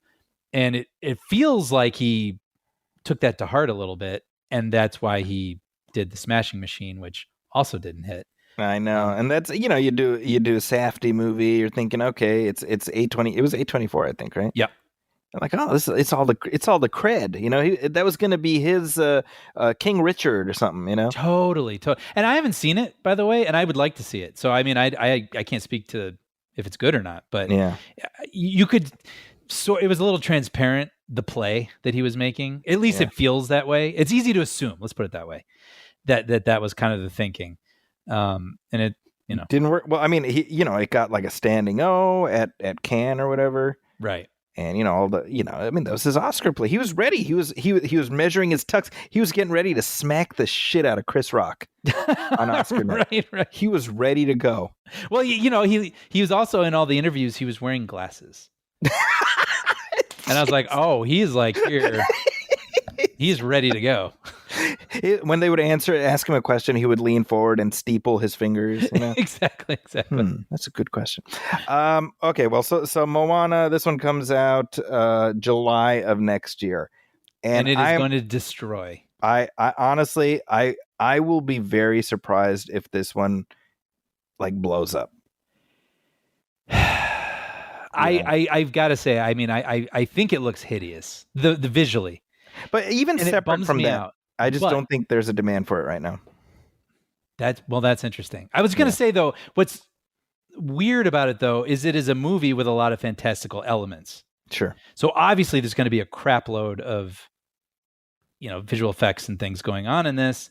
So maybe that was part of the calculus. Like, well, the world doesn't have to look. We're not going to actually go to Hawaii, right? And get stung by mosquitoes and whatever. Like, this is a heightened Hawaii. And so maybe that's the thinking. I don't know. Like, wouldn't you rather see something that's slightly more realistic looking than just a CGI Fantasia? Yes. The short answer is yes. Or I wouldn't mind if they dialed it up a couple degrees. Sure. Fantastically. But yeah, I would like to see her running on actual sand. Yeah. I think, what a concept. Or even here. I mean, like, clearly that's not a real sky. It's not, like, nothing's real except her and the rope she's holding. And to my eyes, it just like, it's like nails on a chalkboard or something. Mm-hmm. But you know what? I'm sure a lot of people don't care.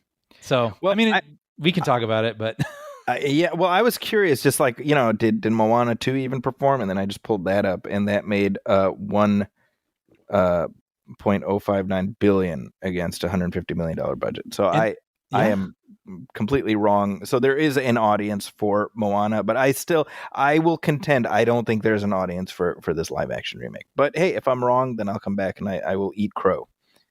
Now I'm really curious. I mean, you have your finger on the pulse a little bit more than I do with the youngins. Well, but think about it. The people I talk to are the ones who probably grew up with the original. So what about the younger, the under 10 set? They're not going to know. What about your daughter? I don't think she knows about this, so I'd be curious what she thinks watching that. I don't even know if she saw the second one, to be honest. Anyway, hey, we got some new releases to talk about, Brian. Oh, yeah.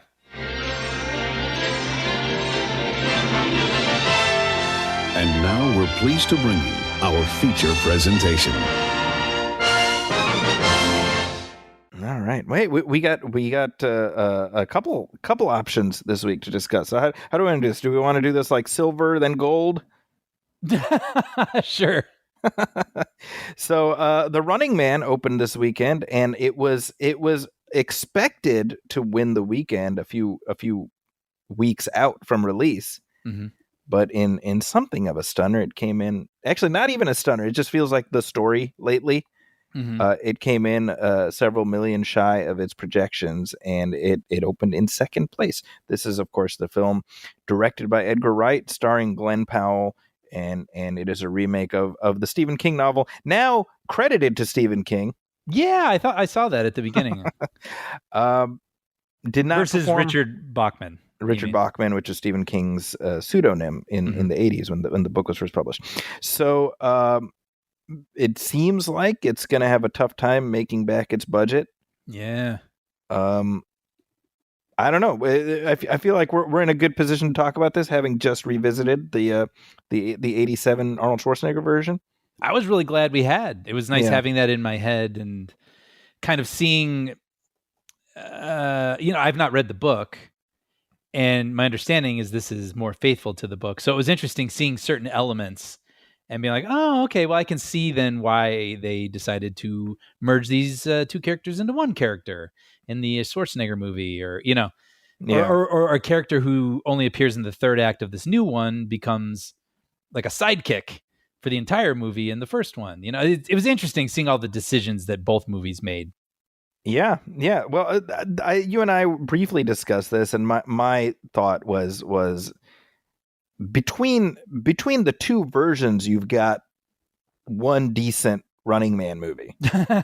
Yeah. Because I feel like where the other one works and this one stumbles, the other one stumbles, and this one works, and two flawed films and flawed in different ways. But I will say the movie ended, and I felt I had enjoyed the experience of having watched it, but I didn't really get anything out of it beyond just the 2 hours of it's the engrossing chase picture. I think I was hoping for more. I was hoping for a little bit more social commentary. It's weird. It just felt soft to me, I literally agree with everything you just said. Like, when it ended, I was like, oh, that was all right. Yeah. And the people I was with were like, really? Like, they didn't like it as much. And I was like, well, look, I don't think it came together. Yeah. But I didn't mind my 2 hours with it. That, right. It's not a movie I see myself watching again. No, unfortunately. Like, and as we were walking out, I was telling, we can go over it in a minute, but like, I was like, I don't know why they did this. This kind of didn't make sense. I wish that it all come together a little better. I mean, we can get, I didn't necessarily love the ending, but I was, captivated while I was watching it, despite having nitpicks adding up.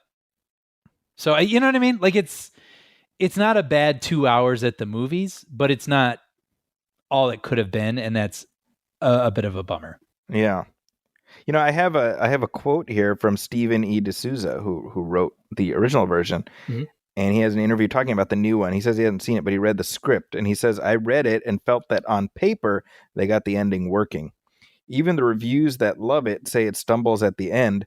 It seems to me that this time around something went wrong between the page and the stage again. So I'm assuming the ending in the script he read was different then. I really want to comment on that. Yeah.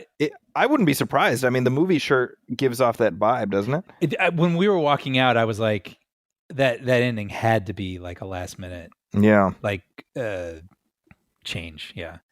It just felt very abrupt and kind of hastily executed. And I was like, oh, okay. And I also wasn't, I don't know. I just didn't find it very satisfying. But the ending, you mean? The ending, yeah, sorry. But it's interesting because the Schwarzenegger movie has it all taking place, the games, in these arenas, underground, one location, right? And here, this character could literally travel wherever he wants. He just has to not be caught. So you get this much more episodic feeling where he goes to this town and he's in a hotel, and he encounters this person, but then he goes here into the middle of nowhere and he encounters that person. And then he meets someone who's very different than him. And they have this understanding about one another. You know what I mean? Yeah. Versus it just being one thing in one location that they have to endure. And I think that introduced some interesting things, some cool things, but it also, some of the segments worked better for me than others. Yeah, I think that I was mostly on board with the first act as far as setting up our characters, setting up the world. I think Glenn Powell, I'm a fan of his. I like him, and I think he's good in this movie. He's good with what he's given to do. However, the problem I had is that the movie, and this is in the trailers, it shows us that he's got like a short temper. Mm-hmm. But it feels very arbitrary to me. Like it that temper doesn't feel motivated in terms of it just feels like he flies off the handle. He's like Marty McFly being called chicken. Right. They just need to give him a hook, so that's what it felt like to me. Interesting. And right, and I just thought that was odd because I think I don't know. I just feel like there would have been more interesting ways of incorporating how frustrated he is to live in this society that's just stacked against him, right? I mean, I think there's something very compelling about that, and making him an everyman, which is truer to the book as opposed to in the Schwarzenegger one where he's an operative of the state who's being punished. So this version is truer, and all that stuff I was on board with, but again, just this kind of like he just randomly flies off the handle, and I found it really distracting. Maybe that's just me. No, I'm with you. I'm with you. I really liked the first act. I thought they did a good job introducing his situation. Yeah, how dire everything is. With begging for his job back and his daughter who's sick, and that little actress is so cute. His daughter, and like his wife, she doesn't have very much screen time, but she made an impact for me. Like I really bought them as a unit. Yeah, and I understood why he would do this, and I thought they did a good job of making me understand also that this isn't completely crazy for someone to try out for this kind of game. Like there's lines, like this is all people have available to them. So certain people, and so gotta try to play those crazy games. Maybe it's the only way I can get money for my sick kid, Yeah. I thought that was all great. Yeah. So yeah, I bought his frustrations at the beginning, but I agree. Like it would sort of crop up when necessary, I guess, throughout the movie. Or if they wanted some sort of reaction out of him. Yeah, and so it felt sort of arbitrary. It felt artificial. And then you just have characters behaving in ways that are not believable to me. Like the Martin Hurley character, I'm like, are you effing kidding me? I love the idea of that character, kind of a sympathetic person who's involved in the games, who is way in over their head, and Glenn Powell will obviously sympathize with that person, and we will too. But and you have to have. You could have done that with the glasses guy in the first movie, right? The way something in that vein. Yeah. Well, the problem is he did feel like one of his characters from SNL. Yes. In his level of stupidity. Absolutely. Stupid. It felt like a Please Don't Destroy sketch. It did. Yes. Like what if they were like, what if one of those guys was in the Running Man? Yeah. And but I'm saying, I like the idea. I like that actor. I mean, I think he's fun, and I like the idea of someone that Powell is like, no, don't do that. Yeah. I thought they did a good job of being like, when they break down the game, they're like, there's all these different types. Right. There's the person who doesn't know what the heck they're doing. There's the person who enjoys it too much, and then there's the person who's going to go the distance. But no, anyway, what you're saying is very simple, and I agree. Like it was just too silly. It didn't feel like it belonged. It broke the reality of the world, and the thing is, like, we have these moments that seem to hint towards kind of a RoboCop social satire. Yes. Right. You have this Kardashian-esque show that's kind of a runner, but it doesn't really amount to anything from what I could see. Like it didn't, right? No, it seemed like something that he was going to scoff at and then eventually enjoy. Right. Like, because he is, turning his nose up at it at first, but then it shows him watching it again. So I wonder if that's something that was cut. Something that it sure felt like it was meant to lead into something, right? Yeah. But that, and even like just the commercials and everything, it very RoboCop, like 87 RoboCop. I mean. Totally. And so that was my problem. I'm like, oh man, maybe this is something in that vein. And you said you get Edgar Wright in there, and so it got my hopes up for something in that vein, and then it really did kind of just peter out to me. By the time by the time things are winding towards their conclusion, it just felt very generic. Yeah, we should. I would like to do a little spoiler wall. Yeah, we should. Yeah, I'll say one. Yeah. Sorry, real quick.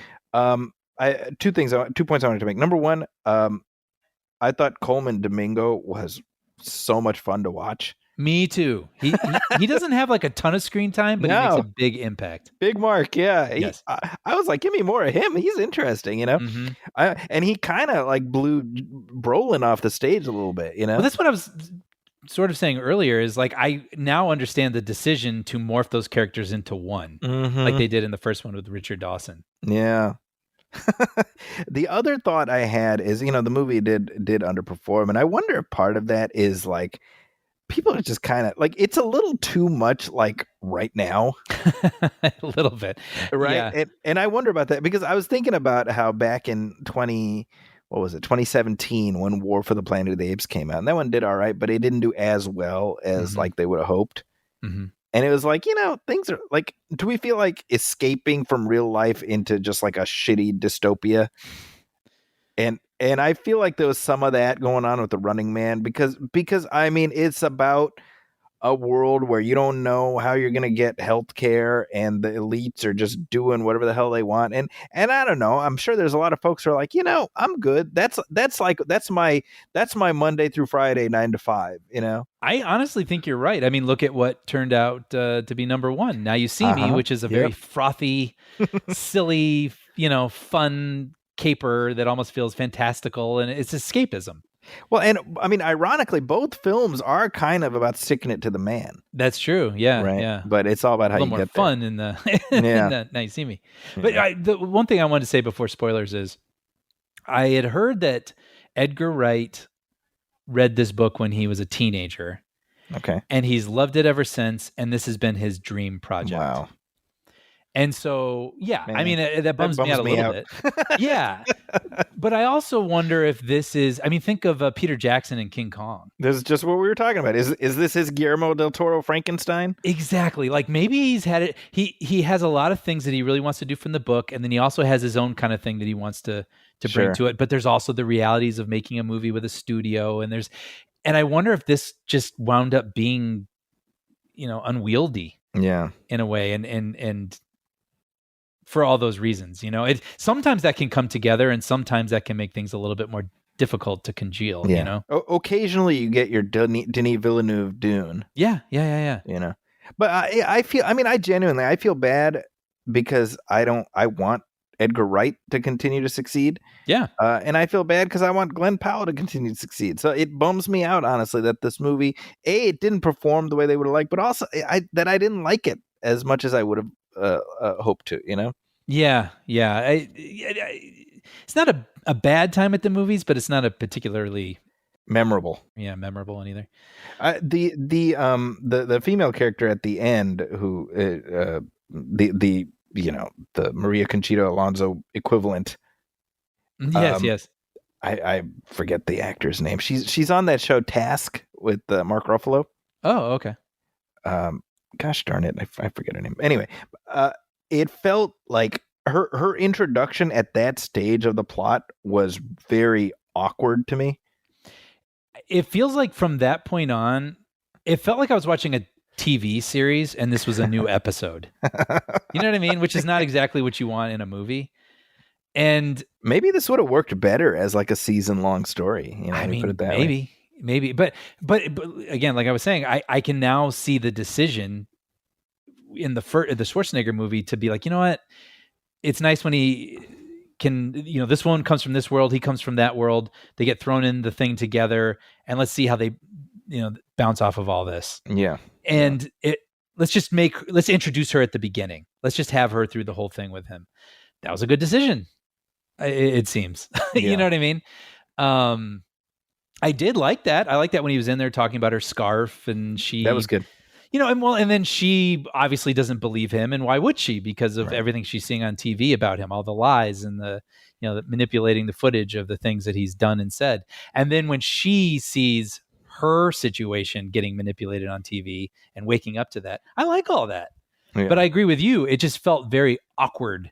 Yeah. At the end of the film, like it was just kind of shoehorned in there in a weird place when we were already I was kind of ready to wind down the movie. That's right. So it's Emilia Jones is the actor, by the way, and her character is Emilia Williams. One other thought is the Lee Pace character. Okay, so should we do spoilers? Well, I was going to try to finesse my way around this. Okay. I feel like Lee Pace is great. He's just a great actor. Yeah. Great presence. There's a reveal involving his character that would have meant more if they had seeded it in some way. 100%. Right? 100%. So that again, this makes me wonder if stuff just got cut out, because I'm not particularly smart, so I don't believe I'm the only guy who had that thought.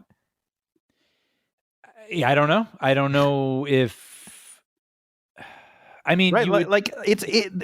There's a turn that's meant to mean something. Yes, and it means nothing because yes, like you said, it hasn't been properly seeded. And there's two. I think they call them hunters in this movie, right? Yeah, that's right. There's two hunters that I thought should have been morphed into the Lee Pace character. Mm-hmm. You kind of have this lead blonde guy. Yeah, and then you have.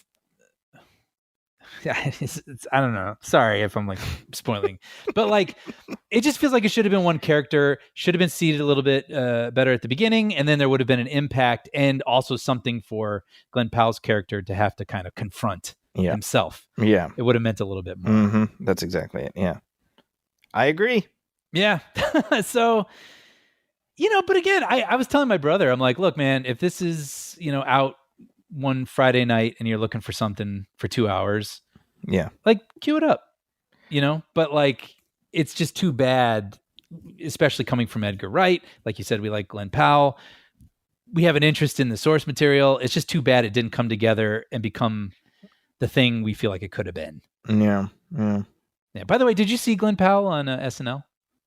Oh yeah. He was great. I think that was one of the best ones of the season so far. He was going for it, man. Yeah, someone texted me and they were like, he's stronger than some of the people on the cast. That's all the sketches notwithstanding, just the fact that during his monologue, he's like, 4 years ago, I was supposed to do this, and because of COVID, I couldn't. And I was at the moment I found out I was a UPS guy was delivering me. He got all excited, took a selfie, and I don't want him to think I'm a liar. So I flew him out here 4 years later to watch me on SNL. That's the thing, right? Because people keep saying is Glenn Powell a movie star? Do we like him? And I feel like every time I'm confronted with him, I'm like, yes, I like him. He seems just like a good dude. You know? Well, yeah, everybody wants some. Top Gun. Twisters, I think, was the best showcase he's had so far. Yeah, really played to his strengths. I really liked him and his character in that movie. And then, the SNL thing, when I saw the monologue and he brought that UPS guy on the stage, and the UPS guy came out for the, good nights. The goodbyes. At the end, I was just like, how can you not like this guy? I know. This is so cool. One thing I will say, during his monologue, he goes, and I flew him out. I flew him coach because I don't know how Running Man is going to do. Unconsciously, I was like, oh, because I heard. right. Because I already knew it wasn't performing. Right. Did you the sketch with Ashley Padilla and the haircut? The haircut, yeah. Holy moly! My stomach was hurting. I was laughing so hard. I like it. Yeah. Yeah. I was, in class this week, I was talking about, persuasion and motivation. I was talking about the sunk cost fallacy. Mm-hmm. Where what you put your emotional or financial weight behind something, and then you don't want to admit it's bad. Mm-hmm, mm-hmm. So I ended up showing that sketch. Oh, that's funny. Did they laugh? Yeah, they were cracking up. I thought one that didn't like land super well, but I still thought was a funny idea was the Taken sketch. Yeah. I don't know, something felt like they like tripped a little bit at the beginning or something was off with the timing, but like the concept and like even the jokes themselves, even though the audience wasn't reacting, I was like, this is a very funny idea. Well, so that was like the second version of a similar thing that they've done where it's always Andrew Dismukes as the second husband. Oh, okay. Oh, I didn't remember that. Yeah, because they did one a couple of years ago with Jason Momoa as the husband or the boyfriend who was like lost at sea. And then he's come back and he looks like Jason Momoa. Oh, that's funny. And Andrew Dismukes is Andrew Dismukes. So I was like, oh, okay, they're making it like a like a series, you know? Right. Anyway, so those are our thoughts on Saturday Night Live, hosted by Glenn Powell. Yeah. Oh, and the AI thing was. Speaking of AI from earlier, that was really funny. Yes, The showing the grandma the pictures, and they're like, "Hey, we're going to use AI to make them come to life," but AI turns them into like people are like smoking hot dogs like cigarettes, and they don't make sense. Which is basically where we are, you know. I almost sent you something last night. I saw this thing where it was like, "Here's a baby seal," and it shows this hand with basically like a paper cup, and this little baby seal's inside, and they're dumping it into a tank. And I was like, "Are baby seals ever that small? That's crazy." Huh. And I was just like, I bought it. And then Okay. I looked in the comments and someone was like, look how many fingers that hand has holding the cup. And it had like 6 fingers. And I was like, holy crap. Like it was just so innocuous. Ugh, Look at a baby seal, but it wasn't real. And I fell for it. And it's like, man, you really got to have your guard up. Yeah. We're in trouble. We're in trouble. We're in trouble, kids. Okay, so do we want to do spoilers or do we cover it? Yeah. I feel good. I'm just gonna Yeah. I'll just say the ending, it did feel like kind of cobbled together, and even like the last sort of image I found kind of unsatisfying. Yeah, I didn't know what the movie wanted me to feel at Me the too. very end. Yeah. Yeah, or even what the outcome was necessarily for people. Yeah. Being vague. Yeah. All right. Well, there we go. All right. Yeah. Moving on. Let's talk about the movie that did end up surprising many folks by winning the box office this past weekend. We're talking about Now You See Me, Now You Don't, which is the first film in the series to open at number 1. However, its opening weekend is still lower than the opening weekends of the previous 2 movies. That's just how the movie going economy has changed. Right. Now, I will say that a few months ago when we talked about the trailer, I was jokingly saying like, I don't know, is the way the trailer was putting it, it's like, hey, you know who's back? It's this guy, and oh, you know who else? That guy. Oh, and don't think we forgot this guy. You know, right. And I was curious if audiences would have any appetite for it, and obviously, I was in fact wrong, because not only did people turn up, people were excited for this. And I don't think I realized just how much of an afterlife these movies have had on streaming. That all being said, I was utterly charmed by this film. I found it it was just a good time. I've seen it twice now because to me it is a movie that you can go see it again, because I had fun the first time. I can go see it again. And I was glad to see the Horsemen back. I enjoyed their new adventure, and by golly, they've already said they're doing a 4th one, and I'm like, give me 4, 5, and 6. I want this to be. This is going to be my Fast and Furious family. Right. I am all about that. Part of me is like, who is this that's on the other end of the mic here? Because you being like, oh yeah, we're all looking forward to seeing Merritt McKinney back, and like nobody knows who that is, and then you're just now like, I was so happy to see the Horsemen back in action. It's true. They won you over. Yeah, well, because I had watched the other ones when they came out, and I enjoyed them. But watching this after a significant gap, the very first scene, which is a magic show, but the Horsemen have been gone for a while, and I was like, man, I'm glad to see these guys. Like, it felt good, and they're all like, I'm Merritt McKinney, and then I'm Jack Wilder. I was like, this is great. This is hey, we're back. This is great. Yep. It felt good. I honestly, I think this hit all the bases that I would want from a movie like this. and I think it built on the sort of whatever affinity people have for the previous films in terms of the character interactions and stuff. And it's, it's telling a story that is certainly superhero adjacent in terms of the shenanigans, but it's blissfully, blue sky beam free. Right. And it's really, to me, it's like put Mission Impossible, Fast and Furious, and Ocean's 11 in a blender. You have Now You See Me. Yeah. Yeah. I enjoyed it too. I'm going to say my honest reaction to it. I've already mentioned this episode. I worked on the first movie for a very long time. I've probably seen that movie at least 20 times. You know what I mean? Like I've seen it a lot. Yeah. And I've seen part 2 and I don't remember it as well. And, but my memory and what I think this one is like also, the first movie is super fun. And, these magicians are doing these, elevated sorts of tricks and things to pull one over on bad guys. But that movie has a little bit more grit to it. The first one. The first one. Yeah.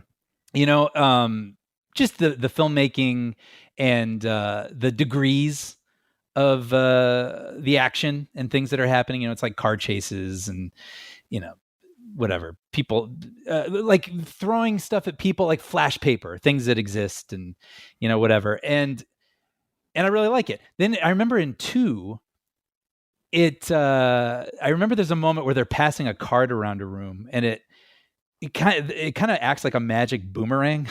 Yeah. That's what I mean? It's obviously an animated card and and I was like, oh, this is a little, they're pushing it a little bit more into the fantastical realm. Right. And this one, I think, much like the Fast and Furious franchise, like if Now You See Me 1 is the Fast and the Furious, this feels kind of like Fast 9. You know what I mean? Where they're like, no, we are all in. Like the villain, like she is like evil. Oh yeah. You know what I mean? It's great though. It's great. You're oh man, I want to see her brought down. And that's what I mean. Like for the first act, because I've only seen the second one once. I've seen the first one many, many times. I was actually a little jarred by how much more heightened everything felt. Like the characters and the magic itself is very crazy. Yeah. And so then I was like, oh, okay, this is where we have gotten. Like this is what this is now. These are like what you described. They're like Marvel meets Ocean's 11 meets, whatever. Yeah. And I think it's a fun place for it to settle. And it does, like we were saying, it makes sense to me that this is number 1 because this is just, it goes down easy and it's a bop. Yeah. You know what I mean? Mm-hmm. Like it's just a fun time. So I will admit, like I was a little thrown at the beginning by just the tone felt a little different to me than the one that I was used to, the first one.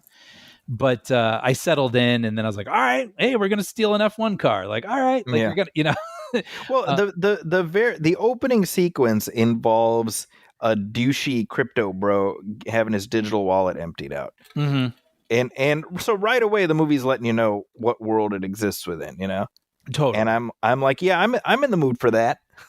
Totally. More of this, please. Yeah. I think there's one sequence in the middle that just delighted me, and it's all the various Horsemen originals and new, and they're in this old mansion, and it's just a one take walk through all of them doing various tricks, and obviously it involves digital trickery. But there's sort of like one critique I hear. It's like these movies have too much CGI. It's not real magic, and I'm like, yeah, because it's a movie, guys. I mean, sure. Like, yeah, I don't expect Jesse Eisenberg to be doing David Blaine type shit. He's an actor, Right. But I'm like, that's movie magic. That's the fun of it, Right. And so I think in comparison with, or in contrast with the scene you described from part 2, I think I liked this oneer because you're looking for the seams, you're looking for the digital seams, and it does a really good job of just keeping you guessing. I like that aspect. I like the new characters. I think they have a fun dynamic. That's like a risk, right? is, When yeah. you do a sequel and you bring back the characters that everybody knows and likes, but then you're also like, all right, now you got to love these people too. These new people, and sometimes it works and sometimes it doesn't. And when I saw the trailer, I was a little like, oh man, this movie feels a little packed. But no, I thought they were all great. Good balance, I thought. Yeah. The the third act, which without spoiling anything, but I mean these movies all end up with the big one last reveal type thing. It was interesting because the first time I watched it, I was trying to track it back, and then the second time I was watching it knowing the twist, and so it like held up better for me. And it kind of had the same experience with the first one, where when the first time I watched it, I had trouble with the reveal of Ruffalo, right? As he's the FBI agent who's tracking them, and it turns out he's been part of the heist, or he's been behind it the whole time. And the first time I watched it, I was like, come on. And then the second time, knowing the twist made it easier because you're able to impute motives and things like that. I had something similar with this one. Okay. Yeah. So that would be fun to watch that again. I mean, without spoiling what it is, but yeah, it's just like it bumped me a little bit the first time. Yeah. Well, I was like, are they telling the truth or not? Sure. Are they? Oh, that's a good point. Yeah. But I like the twist. I think it's a good.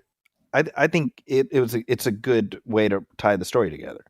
Yeah. No, I agree, and I like, without saying whatever, like I like the way that the actors played it. Yeah. There was like a genuine sympathy from one of them that I found very truthful and almost moving. Yeah. But yeah, no, I I'm sort of repeating myself, but yeah, with the first one, like I'm just trying to be clear. Like it took me a minute to catch up to where this movie was, because in the first one they actually had magician consultants, and they were like, "This is how you would do this." And yes, the movie does use visual effects to pull some of the stuff off with the actors and stuff, but most of the things in that movie were like, "This is how this would work out." So this is possible. Right. Even if, just through movie making, certain things were assisted. But now, yeah, we're in like a level where things are just like really big and heightened and whatever. And watching it last night, it took me a second because I was kind of like, oh, wow, this is like, it just felt different in tone. That's really interesting. But once I caught up to it, I was able to just let go and enjoy it for the bop that it is. Yeah. And so I'm only reiterating this because I feel like if that sounds like it'll irritate you, it might.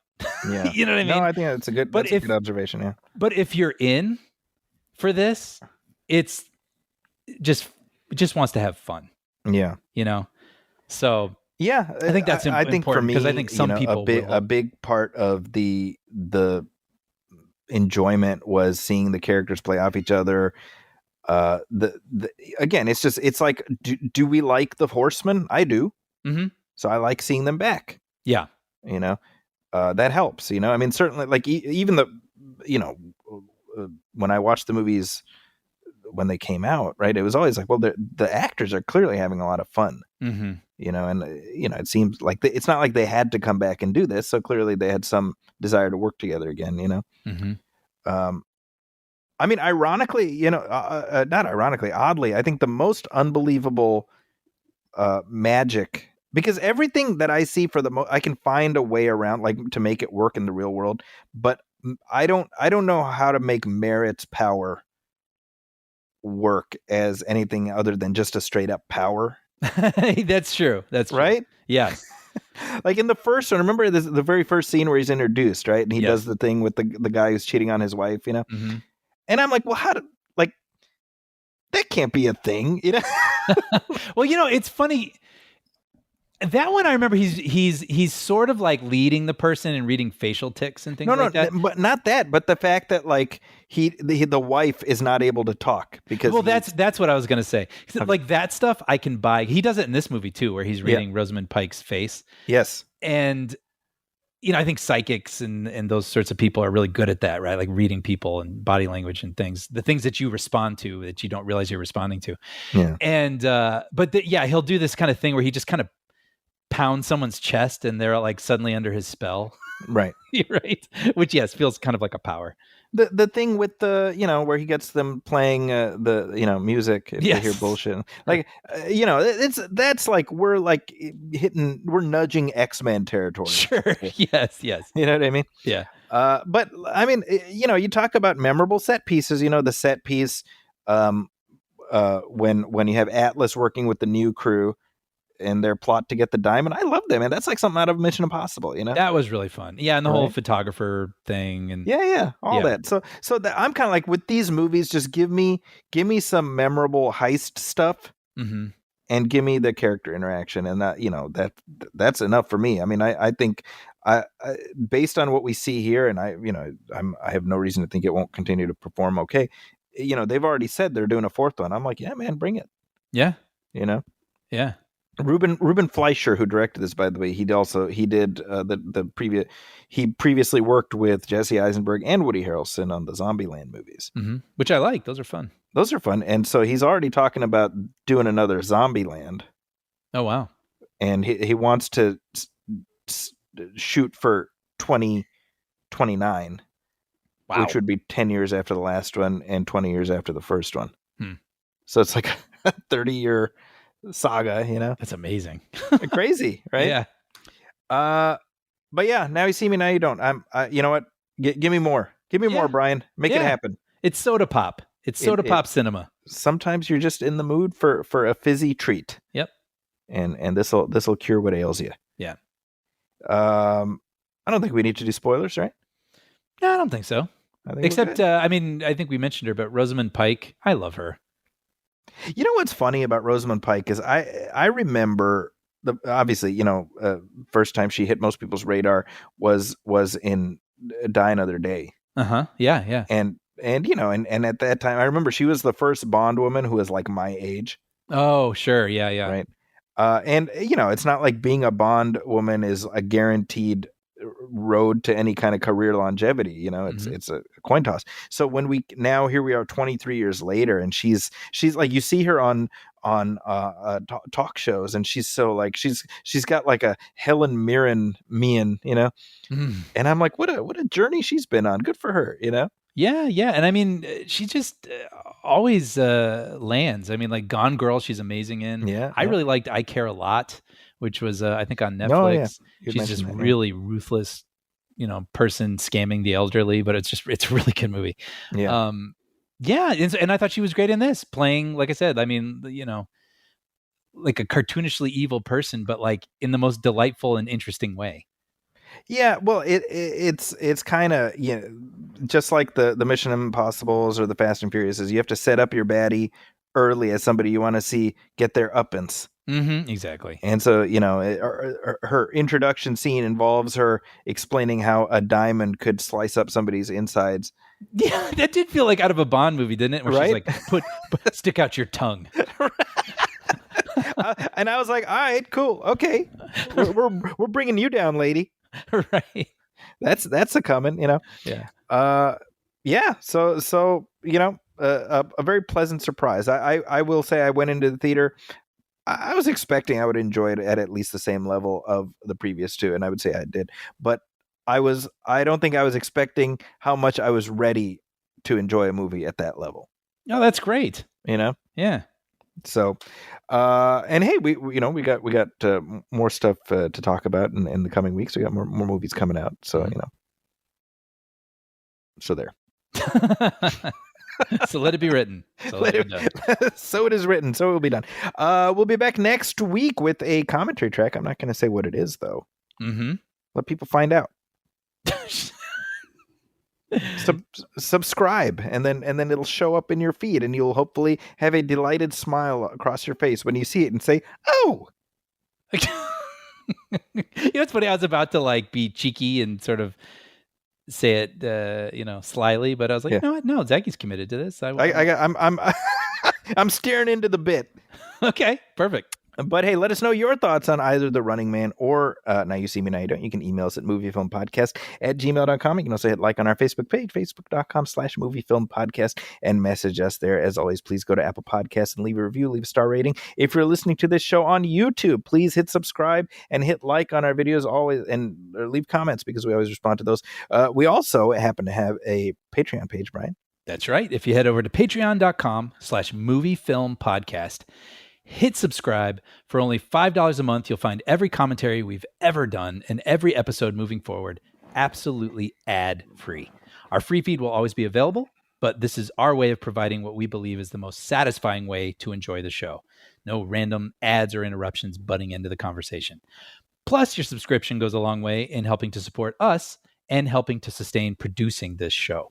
So if you're interested and able, please head over to patreon.com/moviefilmpodcast and hit subscribe. We'd be very grateful. There you go. And if you're looking for me online, you can find me on social media at Zacky's Corner. That's ZAKIS Corner. You can also find my reviews at the San Francisco Chronicle and also at IGN and the Wrap. You can read my review of Now You See Me, Now You Don't at the San Francisco Chronicle, so please do check that out. And you can see quotes from that review in the advertisements for Now You See Me, Now You Don't. How about that, huh? Yeah, Zachy is featured in the ads. His quote from his review. Very, very surreal. Very cool. Look for my review of Zootopia 2 in the coming week as well. That'll also be at the Chronicle. What about you, Brian? Where are you at? You can find episodes I've written of Puppy Dog Pals and Young Jedi Adventures streaming on Disney+. There you go. And with that, on behalf of my partner, Brian Hall, my name is Zachy Hassan. This has been Movie Film 330. We'll catch you next time. Thanks, everybody. Welcome, friends, it's the Movie Film Podcast. Movie Film Podcast, enjoy the show. Zachy